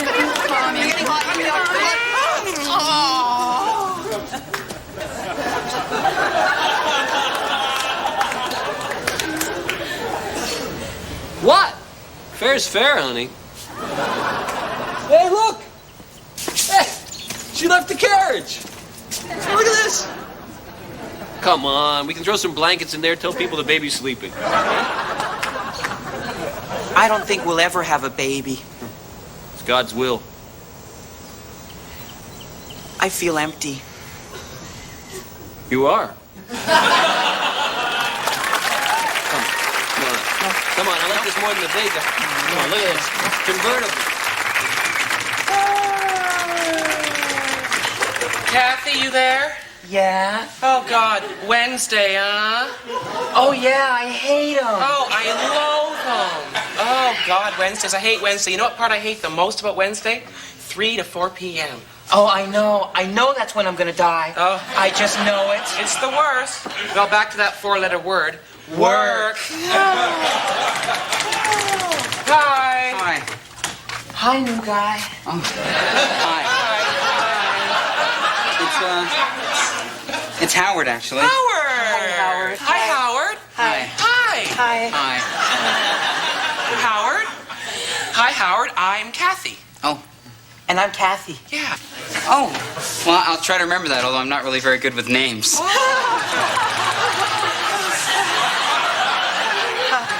Well, welcome aboard. Talk much, Kathy? I mean, welcome aboard. Yeah. Welcome aboard. Oh, well, thanks very much. I'll see you later. Bye. Is he? I don't know. I just don't know. I don't know either. Well, he's been here 3 hours and he hasn't mentioned a girlfriend yet. Oh, I know. Well, I have my suspicions, but you know me. I suspect most men until they prove it to me. I can't believe you said that. Well, I suspect some even after. Or during.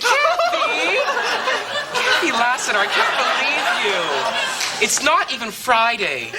I'm so full of beans today. Oh, yeah. I don't think he is. You don't? But then again, I don't know any. Oh, come on. You don't know any? No. You've never known one? No. Oh, there was this one guy in high school who I thought was, but it turned out he was just a genius. Oh, yeah. It's always the way. Yeah. Well, of course, there's Grayson in the mailroom, but then that's old news. Everyone knows that. Oh, no. No, Grayson isn't. He's not? No, he explained it to me one day at a long liquid lunch. Yeah. He just sleeps, let me get this straight, with men now and then to prove to himself that he doesn't like it. Oh, I see. So he's more like a sexual scientist. Yes. What about his boyfriend? Huh? Smokescreen. His boyfriend is a smokescreen for his heterosexuality. He said it's reversed nowadays. Oh, Kathy, get with it. All the best ones are either married or gay. Sometimes both. Oh, God. Well, here he comes. Let's find out for sure. Hi, Howard. Hi. Wrong one. Wrong one. Her first day on. All those files. Yeah. There's a lot of them. Yeah. Howard, we are having a hard time trying to figure out what to eat for lunch. Oh. Yeah, and we were just wondering if you could help us. Yeah. Sure. Okay. Do you think that we should have the steak or the asparagus and pasta salad? Gee, I guess you could have a bit of both.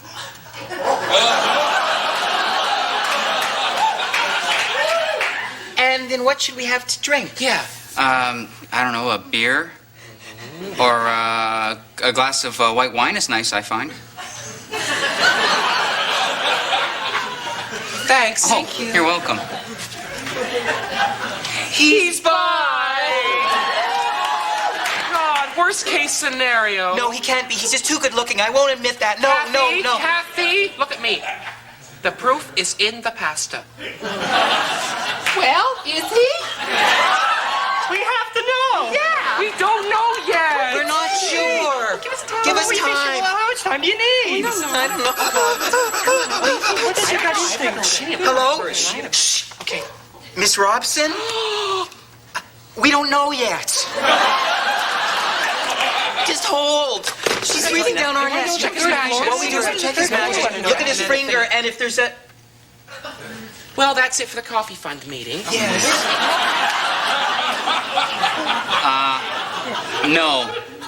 No, I'm not gay.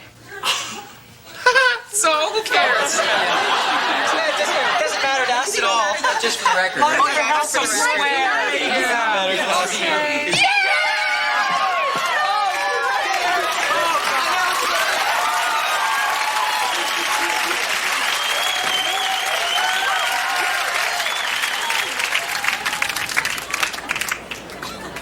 "30 Helens agree." If you want to remember something, write it down. That's what pens are for. 30 Helens agree. Pens are good. Although pencils are good in case you make a mistake.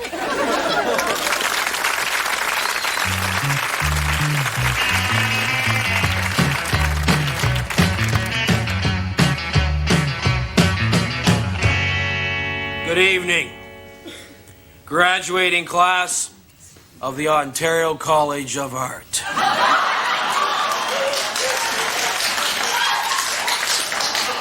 My name is Manny Kuhn, and I've been asked to speak to you about art.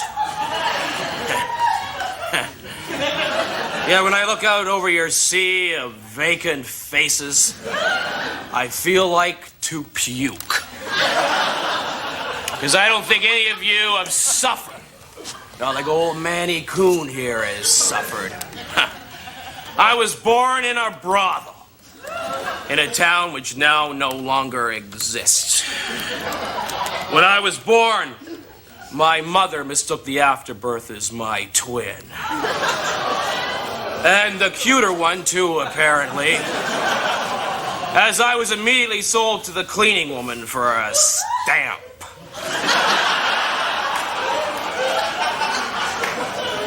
The cleaning woman, who went by the name of Magda, lived out at the edge of town in an abandoned freezer with a bum named Lucky.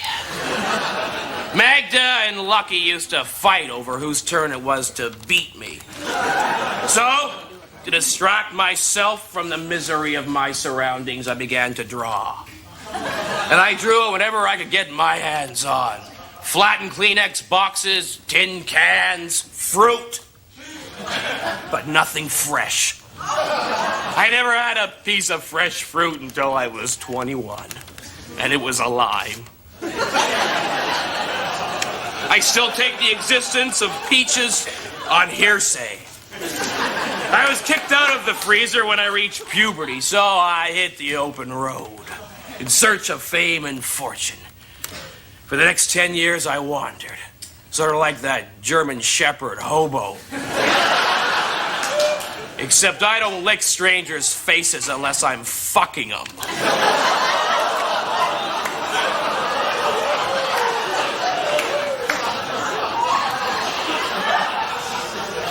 My school was the open road. Pain and suffering, my textbooks. My teachers, the gypsies and rapscallions I met along the way. The only constant in my life was my art. For you see, boys and girls, I, Manny Kuhn, am enslaved to the harshest mistress of all, my muse. And that bitch rode the right side of my brain for all she was worth. Always driving me on to find that shade of blue that makes you cry, that red that makes you hot. And always, always to paint bigger and better tits. For you see, I, Manny Coon, had a cri de coeur one day. Manny, I said, what is it about your work that gets to the people? It was the tits. From then on, I only painted tits. Green tits, yellow tits, blue tits, tits with 3 nipples. Tits over Atlanta, tits and wool and fur, installation tits, tits, tits, tits. And the result? Now my work hangs in all the best galleries in the planet. And the art world is lining up to collectively kiss my ass. So here I stand before you, drunk, smug, impotent.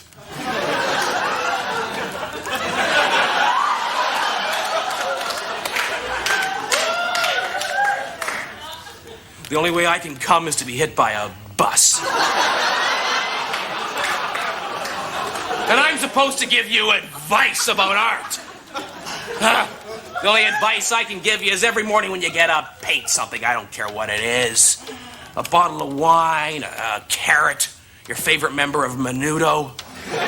Me, I like to paint a genital first thing. If I'm too hungover, I photocopy my balls.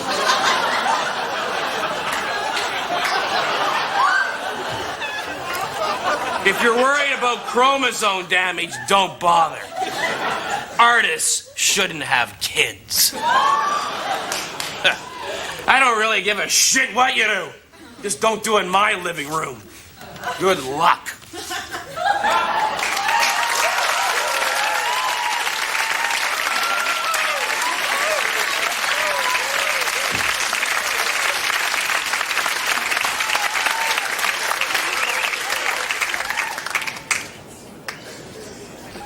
"30 Helens agree." Great minds think alike. But so do bargain hunters. Yeah, you've got to get to sales early. Yeah, it's a real jungle out there unless you're wily. 30 Helens agree. Great minds think alike. But rules seldom differ.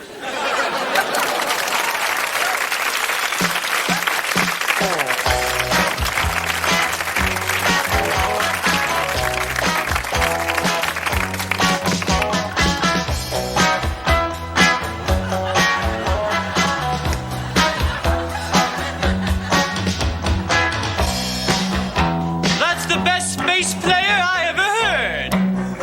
He's playing so sweet, I'm getting chubby. Do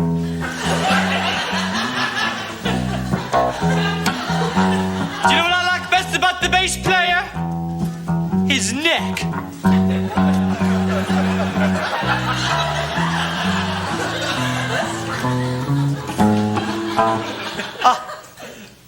He made a little mistake. You may not have noticed it, but if you did, I think you'll enjoy my tale. The mother, the father, the serpent, the priest, the foreman, the woman, the widow, the beast.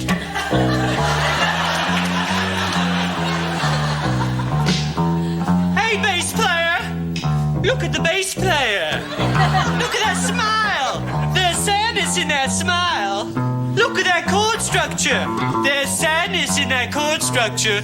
Look at him flail at the wailing wall with nothing but stubby fingers and a dumb look on his face!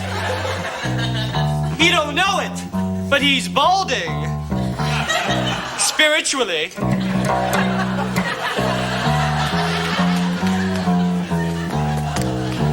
But everyone hates the bass player. No one invites the bass player to the party after the show. Hey, what are you guys doing after the show? Oh, nothing? Okay. If he does go to the party, he can only get the good-looking girl's best friend. Is Heather coming? The bass player is the loser of the band. Yes, he is. If you don't believe me, take a look at the one you're with. But there's something beautiful about the bass. Sometimes when I listen to it, I don't know, I get caught up in the swirl and I'm flying. I'm flying, Ma, over a big, beautiful lake. He's playing the bass and I'm flying. Sometimes when I land, I'm in a different neighborhood. But that's okay, Because whenever I listen to the bass player, I always bring cat fare. But after all, aren't we all bass players? Aren't you all bass players? They tell me this was a bass players convention. You are all bass... Pick up the beat! Pick up the beat! I'm the sadness and tap your feet! The mother, the father, the serpent, the priest, the foreman, the woman, the widow, the beast. Aren't you glad that you're not one?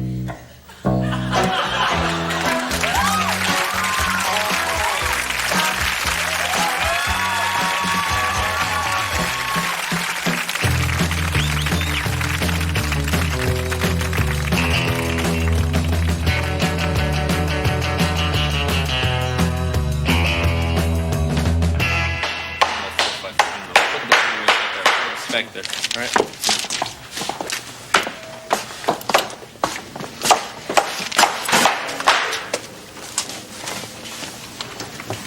Hey, kid, you're late. I had trouble getting dressed. Kid, remember, your snooze button, it's your friend and your enemy. Right. Well, let's get to it then, eh? Let's hammer some nails, eh? Hey, what's wrong with you?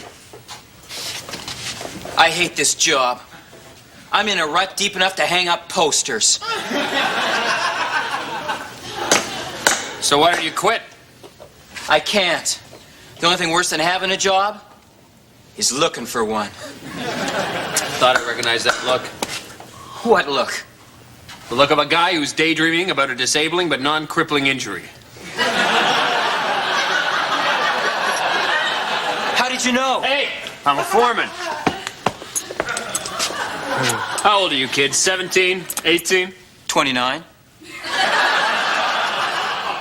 You might be ready. All right. There is a way for the average guy to get what's coming to him. It's called compensation. Compensation? Compensation. Comes from the Latin word meaning free money. And it's a glorious way to live life at its fullest. Well, 90% of its fullest, they say.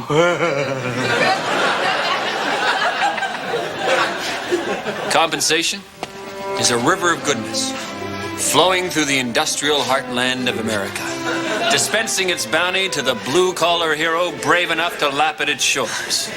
Sounds all right. Yeah, it is. There's a guy who used to work here named Dino. Sam, show him where Dino worked. Worked right there. He used to come to work every Monday morning, hating his job. Hey, like me. Yeah. But he won't be back for 9 months, thanks to Mama Compensation. I hear he bought a dog and trained it. Me? I got a bad back. You been on compensation? Hell yes, we've all prayed at the altar of compensation, even Sam.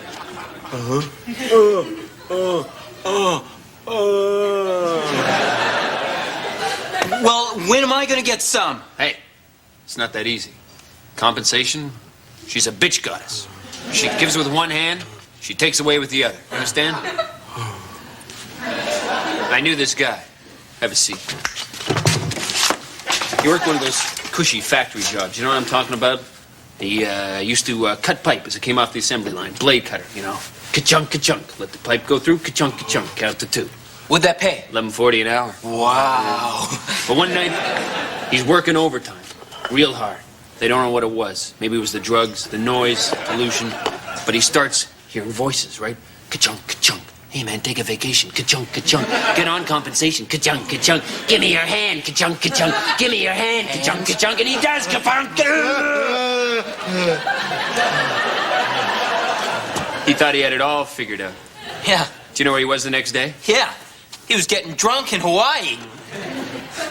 Wrong. He was right back at that machine. Working it with the other hand.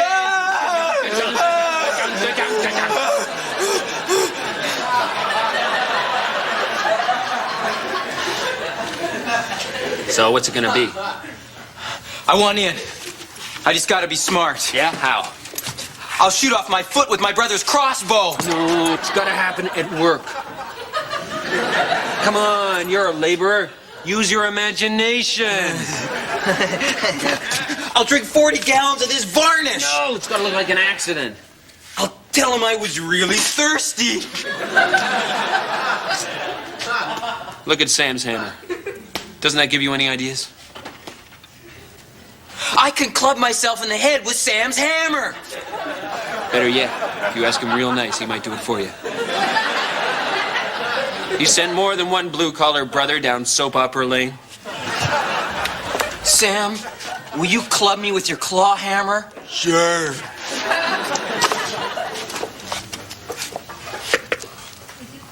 Oops, the wind. Repeat after me. I am ready and willing. I am ready and willing to be disabled. To be disabled. Go, Sam. Not the hook end, you moron!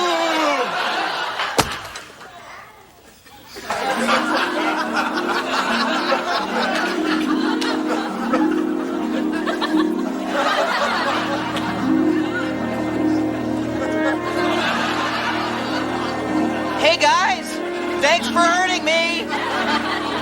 Look at him, Sam. You just punched in with a goddess of compensation. Go, kid. Go! Go!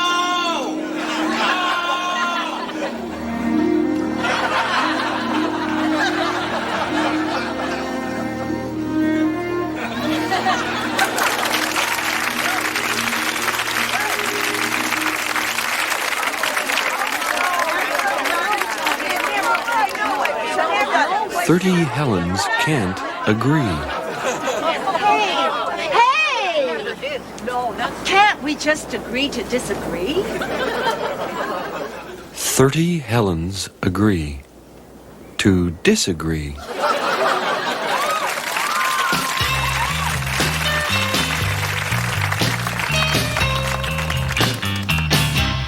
Please, officer and officer, just give me a few more moments, please. I can do it. Please, just stay here, please.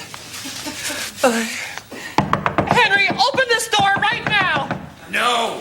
Why not, Henry? Because you don't believe anymore.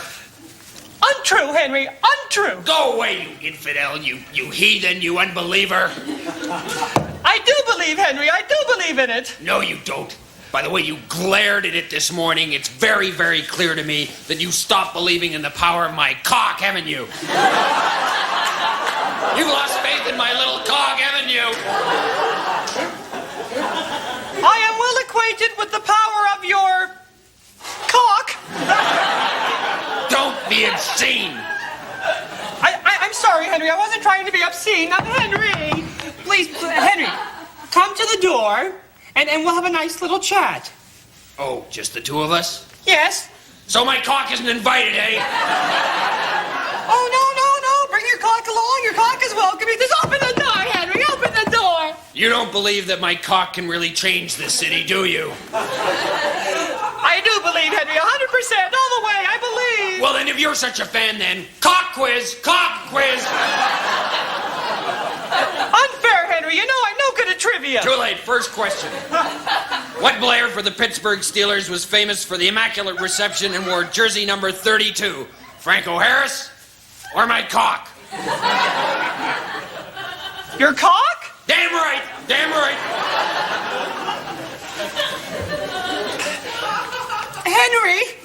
Henry, the police are here. Yes, this is very serious. They have a warrant for you and your cock. They want you and your cock to come out with all your hands up. Great. It is time the authorities began conferring with my cock tete-a-tete. And who knows, perhaps a photo opportunity will present itself. I'll need all the exposure I can get in the upcoming election if my cock is to thrash that incumbent. So your cock is running for mayor. Don't you read the papers?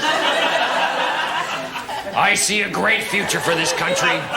A greening of the promises written by our forefathers in the Constitution of these United States, as interpreted by my cock. Henry, what is this? It's my campaign song. Sing! My cock is big and glorious. Sing! Mighty and yet marvelous. Doo-da, doo-da. Cock is wonderful and strong.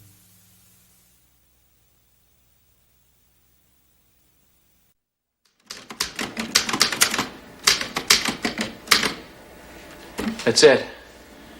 I'm done. Honey, I've written my first thriller. Oh, that's wonderful, dear. Well, would you read it for me? Tell me what you think.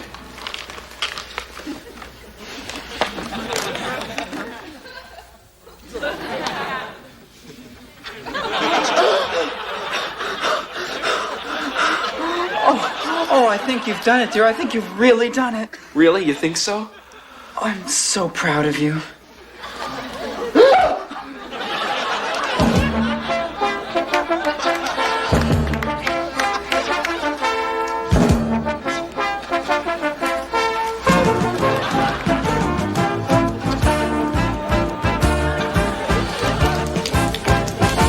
Second book is always the hardest.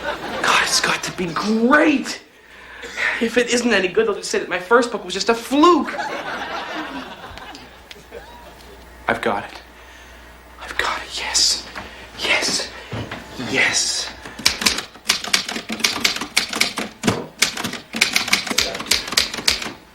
Done. Finished. Honey, I think I've done it again. Well.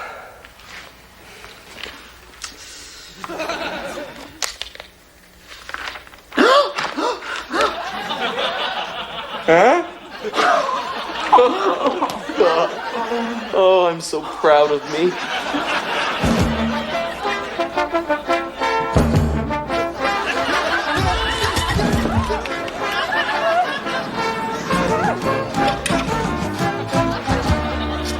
Hey, There's a Spider on Your Back, a talking book by Donald Dane.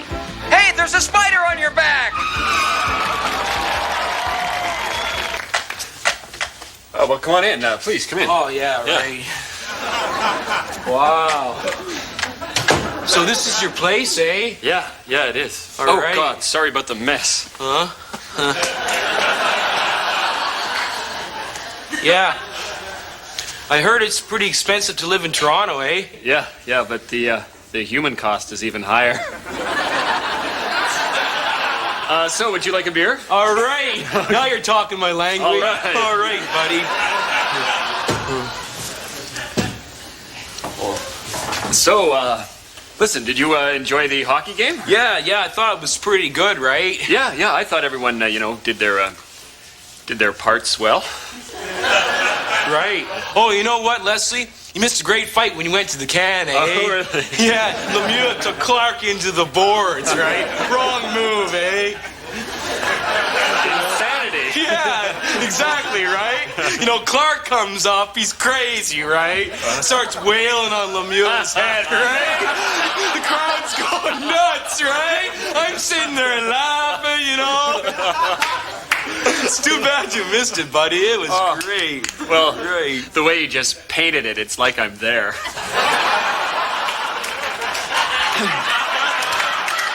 Anyway, I think I'm gonna go change. Do you need to change or anything? Hey, I'm okay, eh? All right, okay. Hey, I'm casual, right? Hey, do you mind if I watch a bit of TV?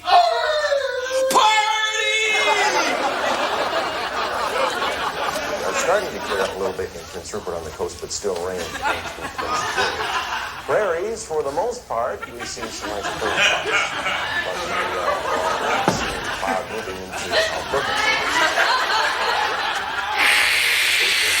There we go.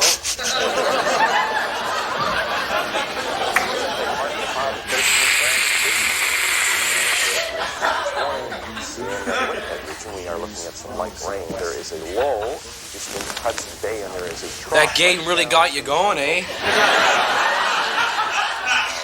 Brad, did you know that the legend of Dracula was based on fact? In 15th century Transylvania, there lived a man named Vlad the Impaler who ruled the land from the darkest castle. Imagine, Brad, the experience of walking through a dark Transylvanian forest at night. The mist creeps in. Wow! I didn't hear a thing. Could be him. You run, stumbling, fearful, the brambles catching on your white, loose-fitting peasant blouse, your underwear caught around your ankles. You stumble into a clearing. Haven't I been here before? I'm lost. Did I scare you? No, that's just a movie, eh? Okay. Yeah. Movie. Do you like movies, Brad? Yeah, I like movies. All right, let's watch one. Yeah.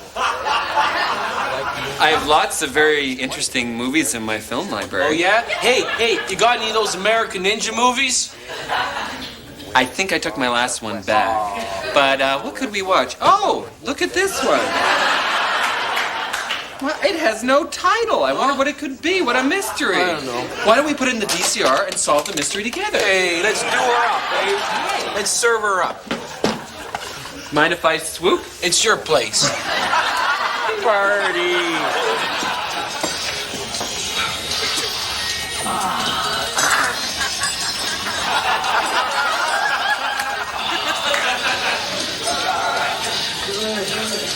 It's porno. So it is. Those are guys. So they are. Well, mystery solved. Oh, Jesus.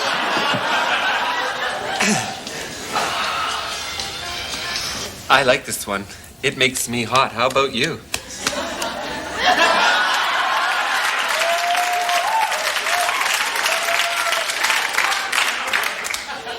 What's with the hand? The hand? Yeah, the hand, right? Okay, Brad. It's like this. You're a nice young guy. You're thoughtful and handsome, really bright, intelligent, considerate, hung, industrious, forward-thinking, patriotic. Anyway, these are all qualities that I value in a person. You know what I'm saying? I guess what I'm trying to say is that I like you. Oh, yeah. And I want to help you out in any way that I can. So if you ever need money for tuition, you decide to go to college, come see me. You ever want tickets for more hockey games, you come see me. Okay. You want the occasional blowjob? Oh, Jesus! Not again. What? Every time I come to the city, some guy picks me up at the bus station, takes me to a Leaf game, gets me pissed, and then tries to blow me. Why can't people like me for me? Gee, Brad, I'm sorry. I didn't know about your past. I do like you for you. Yeah, right. But as far as I can see, that's no reason to break with that little tradition you got going. I'm not queer. Oh, no, of course not. No, of course you're not queer. But why don't you have a couple of drinks and see if you can put the bi back in bisexual? I'm gonna need a lot of beer. I keep a chilled keg in my bedroom. Oh, Jesus! Look, I don't do nothing. You come, don't you? Yeah? Great. This way. Great. And Brad. What? When you speak of this, and I know you will, be kind. Yeah, right. I ain't telling no one. Deal, sure, with everyone.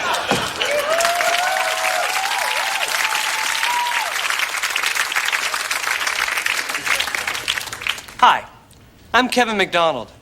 You may know me as a member of the comedy troupe The Kids in the Hall, whose show you are watching right now. Hi, I'm Kevin McDonald. You may know me as a member of the comedy troupe The Kids in the Hall, whose show you've just turned to. Each member of the troupe tries to write at least one sketch per show. Well, I thought that my sketch this evening deserves a little information. You see, I'm tired of writing the traditional comedy sketch. That is to say, one with a beginning and a middle and an end. So I wrote one without a beginning or an end. It just has a middle. Some of the other guys in the troupe are saying that I'm a little burned out. And I didn't really have any good enough ideas to write a beginning or an end, and I'm just trying to get by on a gimmick. That, of course, is ridiculous. They also say that if this sketch doesn't work out, they're going to reevaluate me as a member of the troupe.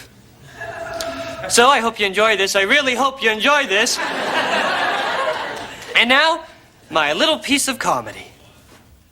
Stop it. Stop it. Stop it. I've got to stop you and your revolutionaries from taking over this country. No, it's I who must stop you and your revolutionaries from taking over this country.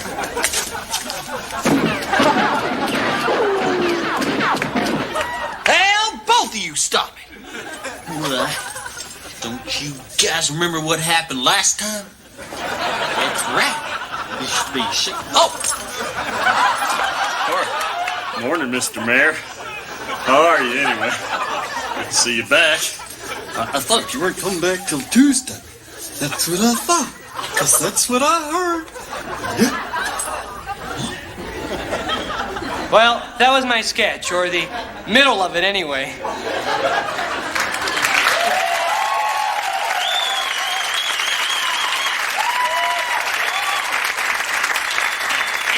It was kind of conceptual, but don't you think Mark's accent was funny? I thought it was a great middle, Kevin. Thanks, Mom. My mother.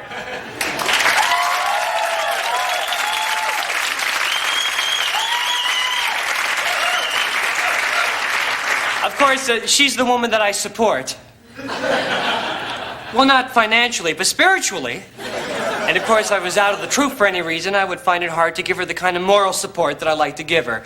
I need to work to be happy. So if I'm not in the show next week, after the troupe reevaluates me, I would just like to thank the kids in the hall for giving me a chance to fail, which is all I asked and all I did. So, Mom, what time's your operation? What operation?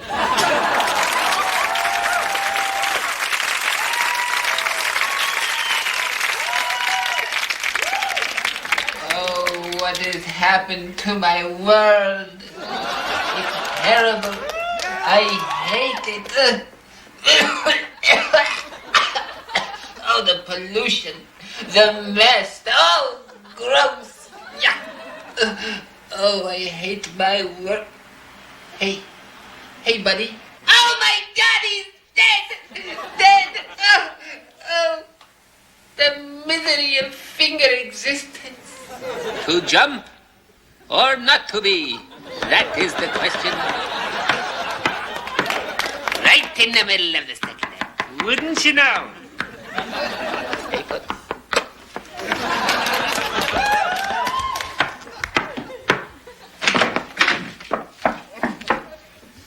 Good morning, Misha. What the hell do you want? I don't have enough money to pay for this cab.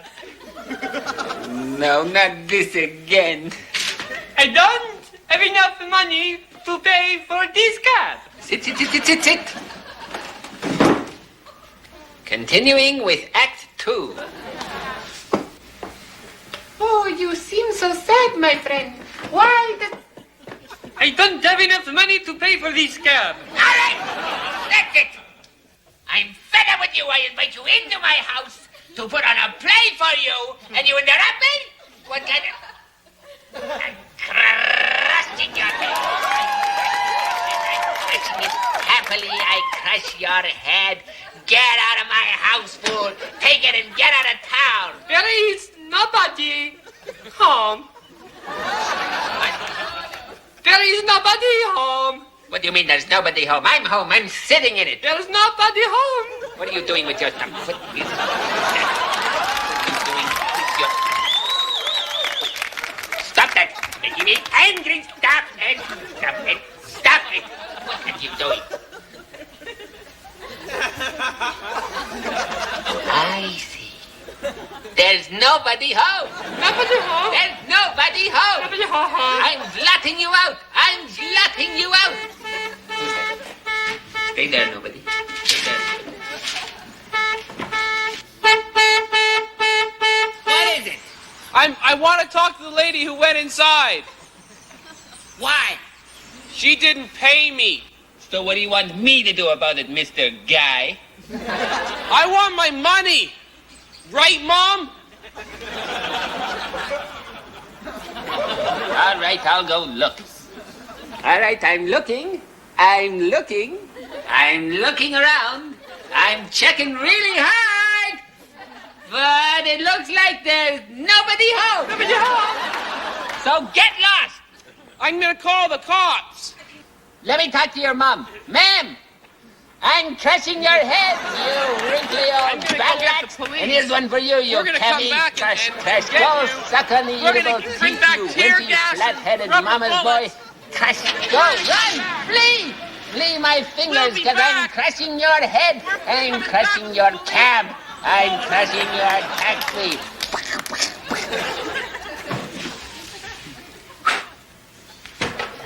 Now, where were we? Oh, yes, if I recall, There was nobody home. There's nobody home. That's right. And you know, if we do this for a month, we live here rent-free.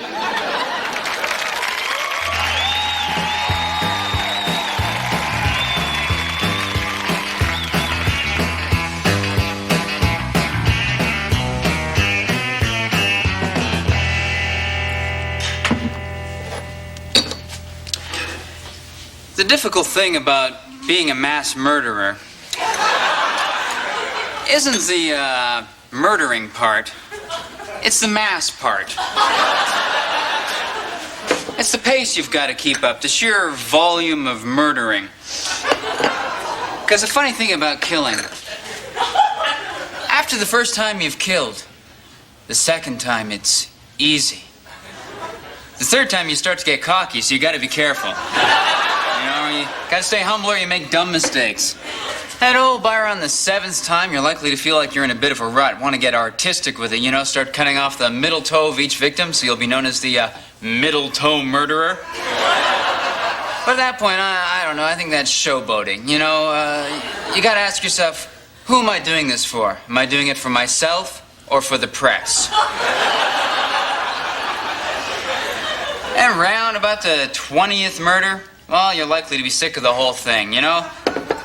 Sometimes I don't even want to look at another corpse. I feel like if I even see a chainsaw, I'll scream. It's like what happened the other day. I had just finished ending a human life in a senseless act of violence when I run into this old friend of mine from high school, and he says, "Hey, what you been doing?" And I think to myself, what have I been doing?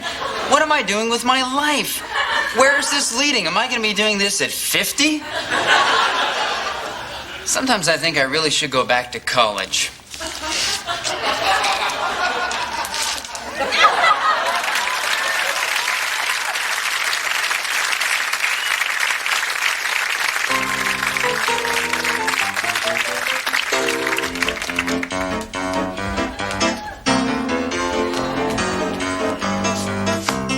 Hey there, folks, sitting in your places. We got some jokes to put smiles on your faces. We got some laughs, and we got some tales. We might even blame you, folks, if it fails. Whew.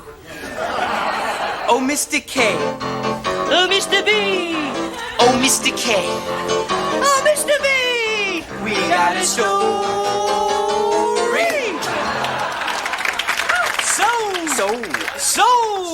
So I hear you're an optimist. Yes, I am an optimist.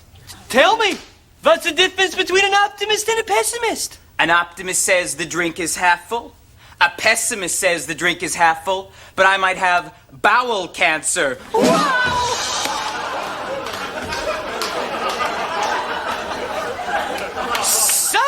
So,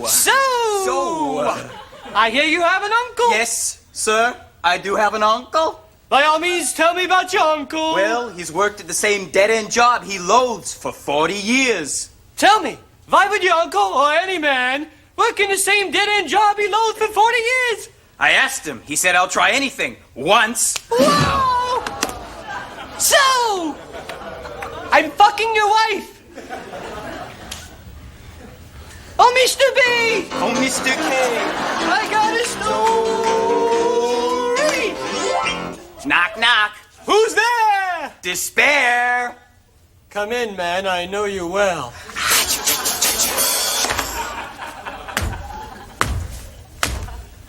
I looked in the mirror the other day, and I noticed another gray hair and another line running down the middle of my face.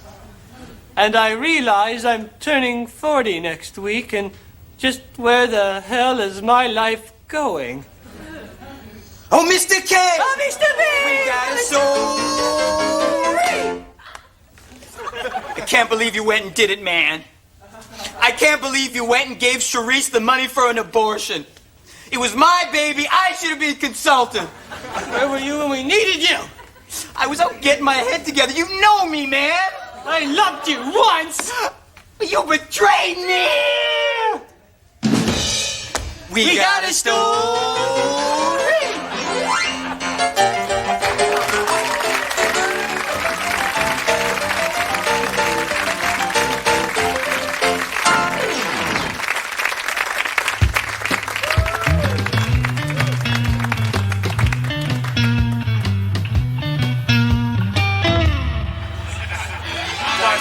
Darcy Pennell. She makes the whole city feel real swell. Darcy Pennell. She makes your life a lot less hell. Darcy! Why aren't you speaking? Your lips are moving, but you're not speaking. What? Welcome to the Darcy Pennell Show. I'm Darcy Pennell. Hi. How you doing? Today we're going to take a look at the world of high fashion. I'd like to welcome our guest, internationally renowned fashion designer, Christian Renoir. Christian Renoir. Christian Renoir. No, Christian Renoir. Christian Renoir. Christian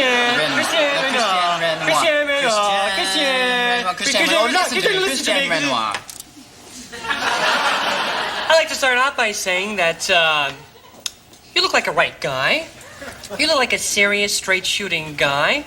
You're wearing a guy shirt. Why fashion? Well, Darcy, it's just that I've always loved beautiful women. All my life I've loved them, and I've loved the way that they look. And I've always wanted to be a part of the beautiful women in some way. An appendage to the beautiful woman, an arm or a leg to the beautiful woman in some state. So I think I should design clothes for the beautiful woman, and that way I can celebrate them and become a part of them because I love beautiful women. But I hate ugly women, Darcy. Oh, I hate ugly women with a passion you cannot begin to imagine, and they are an abomination of everything that a beautiful woman stands for. So has this hatred for ugly women affected your work at all? Yes. In fact, my career's taken a bit of a turn in that direction. I'm now designing a line of clothes specifically for the ugly woman. Are you French? No. Well, let's take a look at your sketches. Fine. Now, Darcy, this first sketch is of an evening gown. It's a very tight-fitting gown, and it's backless, designed to highlight the various ugly bulges that the ugly woman manages to grow in her body. And this gown is made entirely out of pink fiberglass foam insulation. Now, how would you accessorize this? Ah, yes, Darcy. Well, what I've done for this dress is I've designed a hat that I call the spike in the head. Quite simply, it is a spike driven into the woman's head. Very simple, very painful. But the ugly woman deserves only the most painful. I love hats, but I don't have a hat face. Well then, Darcy, follow me in our journey from the head. We take an elevator right down to the shoe, where we find the boîte de verre shoe. Translated, it is the box of glass. What it is a box of broken glass with a thong to hold the foot firmly in the box so that you don't, lose a shoe. Because you don't want to lose a shoe. To me, Christian, half the battle is the cost. I mean, it's all fine to look pretty and nice and everything, but, how much is the spike in the head? Lou, is this the camera? Chris, buddy, Lou? Well, Darcy, it's a very reasonably priced. The spike in the head is quite reasonably priced at about $1,200. What? $1,200. What? $1,200. What? $1,200. Well, that's ridiculous. Why would anyone pay $1,200 for that? They do. Well, I wouldn't. Well, I assure you that people do. Well, I assure you I wouldn't. Let's open this up to the studio audience. Fine. You! What do you think about this? $1,200? What? I just came in to get out of the rain, right? Yeah, but what do you think about paying $1,200 for this? Oh, the hat thing. All right, yeah, Christian. Is that like just a regular household spike? Well, it's very similar to the sort of spike you might find around the house. Yes, it is similar, yes. So it's not like couture. So I could like get it myself, right? No. Well, I don't know why. No. Just go down to the railway and pick myself up a tie, right, and bring it home and fashion it in my workshop. I mean, you could get a copy. You could get a copy, Darcy. But you would know it was a copy, even if no one else knew. Hey, don't I know you? I don't think that's very likely. No. Can you take me to a Leafs game?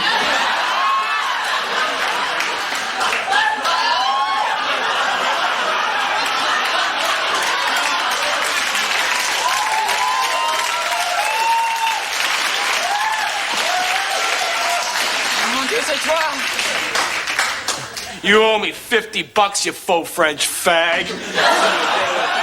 Hey, none of my...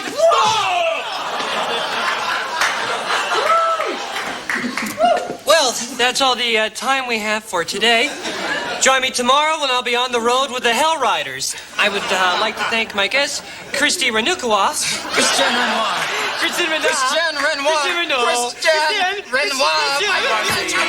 Thank you. Good night. She makes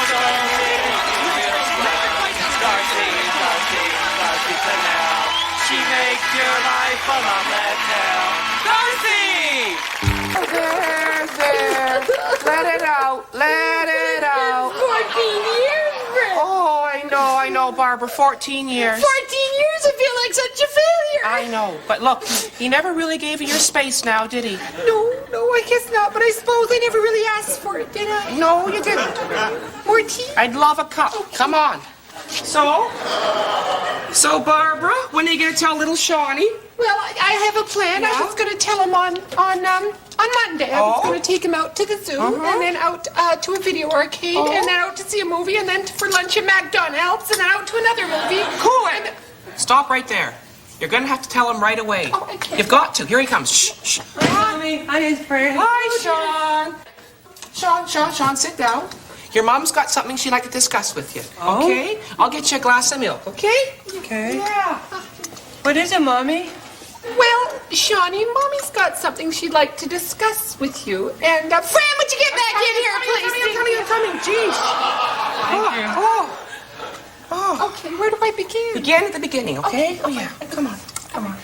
Okay, Shawnee, you may not have noticed, but Mommy hasn't been very happy lately. Is Mommy gonna leave us? Oh, no, Shawnee, bless your heart, come here to your aunt. Shawnee, bless your heart. Mommy's not. Barbara, your youngest is so young. Aren't they? Yeah. Oh, so good. Okay. No, there's just going to be some changes around the house. Changes, sort of like a spring cleaning, huh? Yeah. Oh, you like spring, don't you? Get to run around with all the kids in your bare feet drinking lemonade. What kind of changes, Mommy? Well, just a couple of changes, and Mommy wanted you to know about them so that you wouldn't be confused when they happen. Yeah. Okay? Okay. Okay, now first of all, the changes are happening today. Today! And that's Friday. And you like Friday, don't you? Because that's the weekend. You get to run around with all your friends in bare feet drinking lemonade. Fran, would you shut up for a damn minute? I'm trying to talk to my child here. Well, I'm sure I'm sorry. Well, I'm sure you are. Go on. Anyway, the first change that you may notice is that Mommy's decided to change her hair color. That's what this is all about, okay? And Mommy wanted you to know that it's the same Mommy, only with a different hair color, okay? Mommy's changing her hair color? Yeah. Well, that's okay, I guess. Okay, good. That's good. And, secondly, after today, your father won't be living with us anymore. Daddy's leaving us? Yes, your father's leaving us. Is it because you changed your hair color? Oh, God, I need some more tea. Well, Shawnee, there's a lot of reasons why Mommy and Daddy aren't going to stay together, but I think the important thing for you to know is that he loves you. It's time. What? Time for the unveiling. Oh, time for the unveiling. Let's do it. Oh, all right. Can't wait. Oh, some good news. We'll talk about the other stuff later. Here we go. Okay.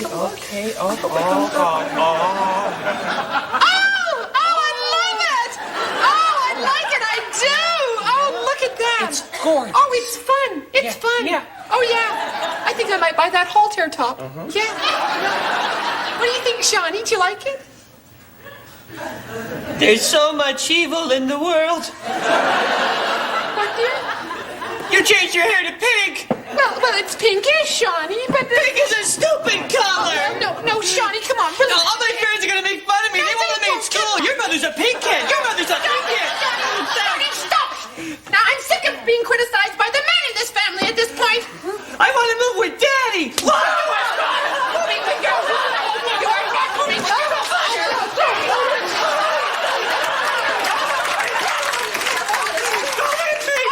hit me again. Oh, no, Daddy, Mommy's not going to hit you. Oh, Mommy, sorry, Shawnee. I'm sorry too, Mommy. Oh, Mommy, sorry. Mommy will never hit you again. Does that mean you're going to change your hair back to normal?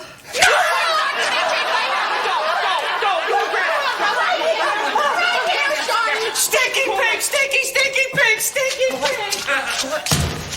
Well, Stinky Pink cooks your dinners!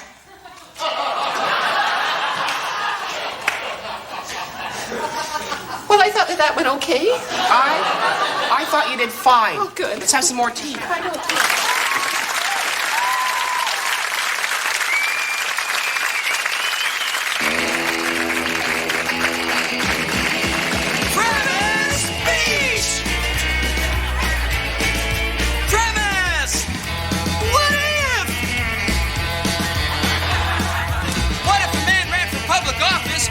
Shouldn't have bothered!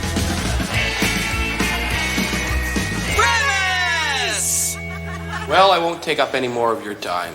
I just hope that I can count on your vote come election day. Thank you. Thank you. Get it? He doesn't stand a chance in hell! He's got a meat hand! Surf's up on Premise Beach!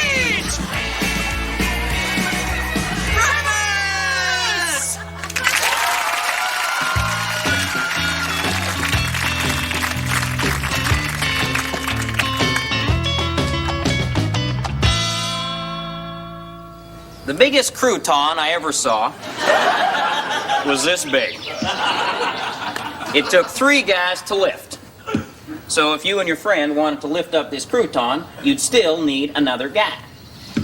That's how big the crouton was. The guy who owned it kept it in a shed wrapped in velvet. And if you wanted to see it, he'd take you there, but it cost you $15 cash down. And you had to be drunk. Drunk so you wouldn't know where he kept the crouton. They called him Old Darryl, even though he was only 18 years old. It's one of those names folks hoped he'd grow into. Sort of like Hank, you know. And Old Darryl loved his crouton so much that it worried his girlfriend, Hazel, a name that no one ever grows into. And one day she said, "You know, Old Darryl, I think you love that old crouton more than me." "Well, there's the door," he said. And at that, he motioned at a large hole in the wall that he intended to build a door into as soon as he got some tools. So, the fight ended in a compromise. He decided to buy her a humidifier. And as fate would have it, as they were out that night, some kids I guess about your ages, your sizes, smells, hair color, and ethnocentric background, were out in the midst of a rango-tangled devil-may-care spree, and they happened upon the crouton shack. They broke right in. They claimed they were looking for Mother's Day gifts. But I don't believe that. Because as soon as they saw that crouton, they had their little Swiss Army knives poised and started hacking away at that beautiful crouton just to garnish their selfish salads. And then they skedaddled as mysteriously as they came. They were kids a lot like you. And by the time Old Darryl came home with the humidifier under his right arm, that crouton, once mighty and towering, was now the size of, say, a Rubik's Cube. And if you had been there in the middle of that Monday night, you might have heard the sound of crying.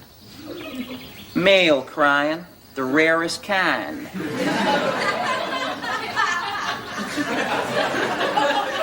Nowadays, Old Darryl, well, he looks his name. Because people don't come to see that crouton no more.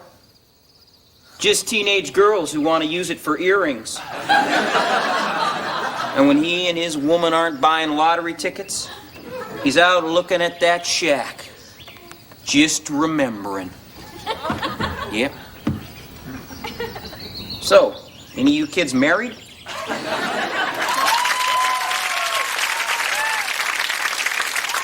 The next pole vaulter up is Minnesota's own Martin Bloomdale. He's not the highest rated pole vaulter here on the U.S. team, but we're sure, like all our athletes here at the Olympiad, he'll do America proud, and I think he's ready to go now.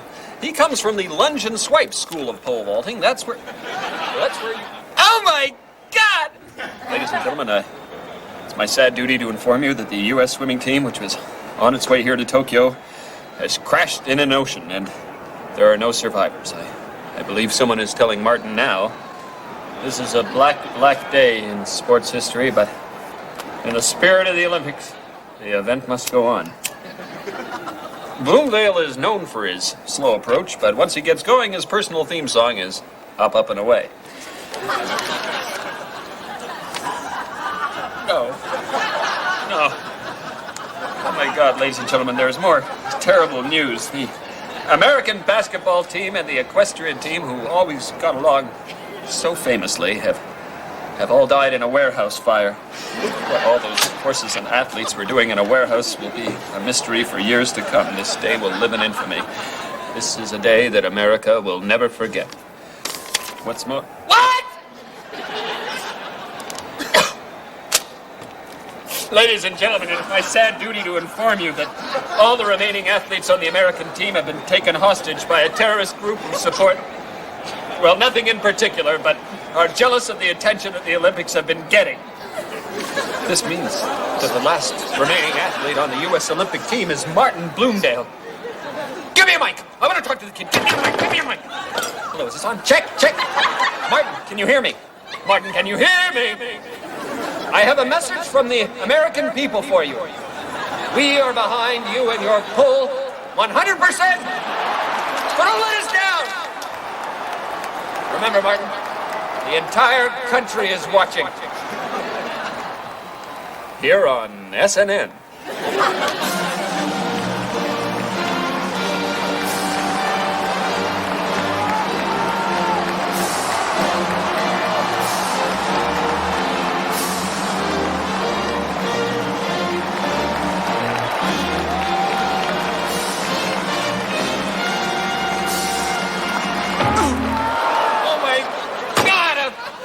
Olympic history. Oh, and the very last American athlete is down, hit by a shot put. And on the plus side, Thorgy Hatton of Finland has a new world shot put record. Today, America is in mourning, but Finland is applauding and cheering. Thank you, Finland. I love you. This is Jazzy Jeff Wharton signing off from the Olympics.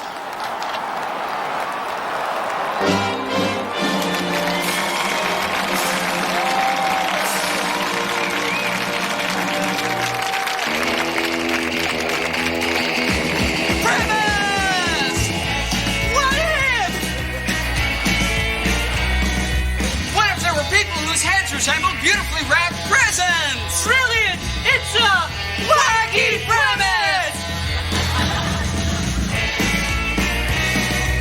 Premise! Thank God we made it through another Christmas safely! Without our heads being torn to shreds by happy children.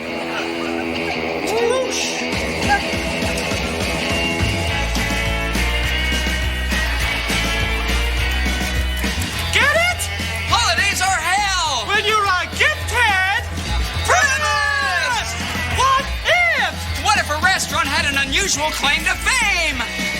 Premise! Well, this is the place I've been telling you about. Yeah, it's really nice. So, what do you eat when you come here? Well, I'll tell you, if you're gonna eat here, you've got to try the shitty soup. Shitty soup? Oh, yeah, everyone who comes here has the shitty soup. Doesn't sound that great. Oh, it's not. It's awful. That's why they call it shitty. Oh. So you in? Of course. Let's have 2 shitty soups. Great. You know, that's only the appetizer. What do you have for the entree? I'm telling you, after you've had this soup, you're not going to want a main course. In fact, this soup is so vile, it will dominate your palate for the next 7 months. You may never want to eat again. Well, good evening. Hi. Welcome.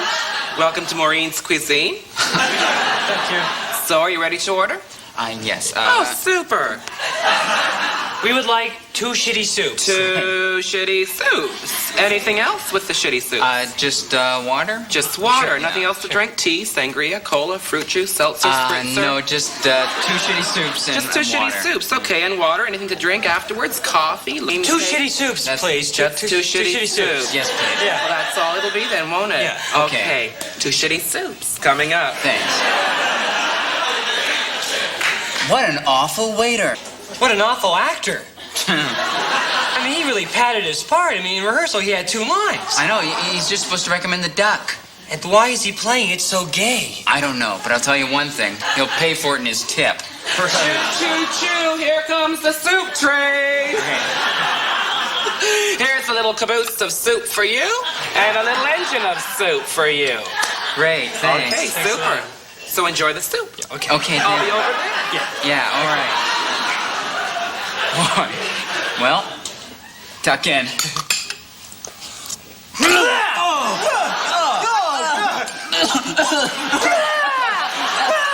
Oh, try to swallow. You gotta swallow to get the heart back. Oh, that's bad. You know, we should have really just ordered one and split it. I've never finished it. So how was the soup? Oh, it's really terrible. Oh, Steve didn't enjoy it. Oh, no, that's great. excellent. Can we have our check, please? We're in a hurry. Certainly. Here we go. Yeah, we're late for a pathetic play. Oh, certainly. Oh, I saw the play. It's awful. Oh, really? I think you'll love it. Oh, well, thanks very much. Okay. Okay. Horrible Okay, good night. And really lousy service. Such attitude.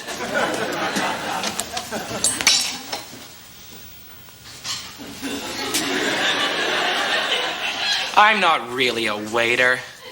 I'm actually actor-comedian Scott Thompson.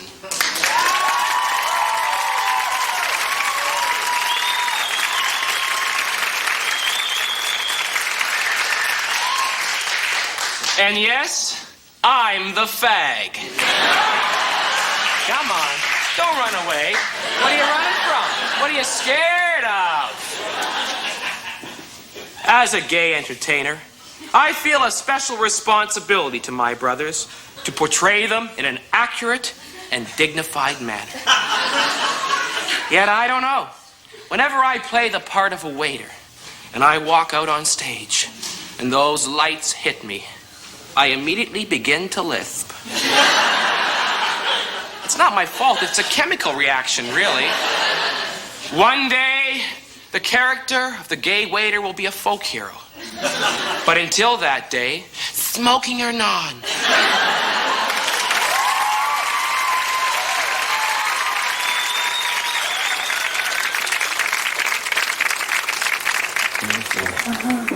Wow, this one doesn't have any apples either. You know, you're so perceptive. Miriam was fast becoming my favorite girlfriend. I used to say to myself, John, pay attention. This girl has it all. Only for once, this one did. She had natural beauty. I never wear makeup. I never learned how. She was really bright. Not bright in the way that I guess doctors or lawyers are meant to be bright, but more in the way that someone who's turned on by intelligence is bright.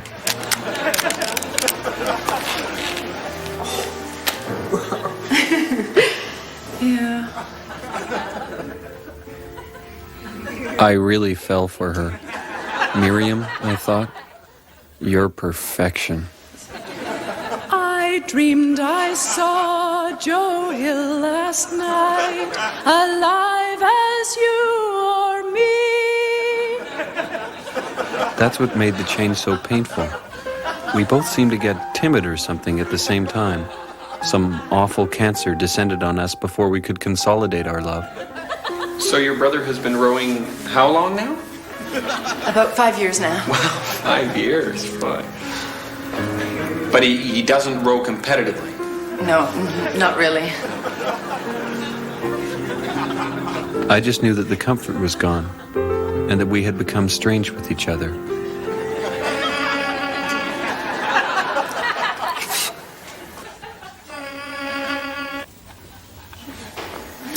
Look, I was thinking maybe we could go to that Chinese restaurant. We could go back there. I mean, we don't have to. It's been, a little while. But do you think would you like to go there? To is that a good idea? Yeah. Sorry, what are you doing there? What's that? What is that? Try it. I don't want to try it. Look, I'm sorry, Miriam. Did I say something to upset you? I'd like to know. If I did, would you just be straight with me? I mean, is that... I'm sorry. I didn't mean to grab you. Have a kiss. I've got to go. What? Miriam? What? I remember thinking, well, fuck you. But then I thought, wait, this is a decisive moment in our love. It can either go forward or backward from here. I decided to gamble on forward. Hello? Hi, Miriam. Hi, Graham. Is there something you wanted to say? Well, it's a little hard.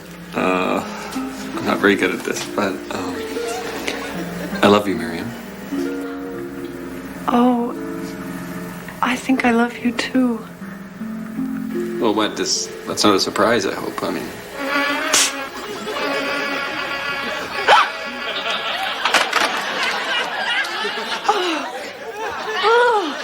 Miriam? Bitch! I gave up on her. There are some things you've just got to be philosophical about. So I spelt the end of our affair Philosophy. She wrote me letters, but I didn't even bother to read them. I really don't care why we broke up. Though if I ask myself, I think she was probably scared of me sexually. And I think that's what did us in.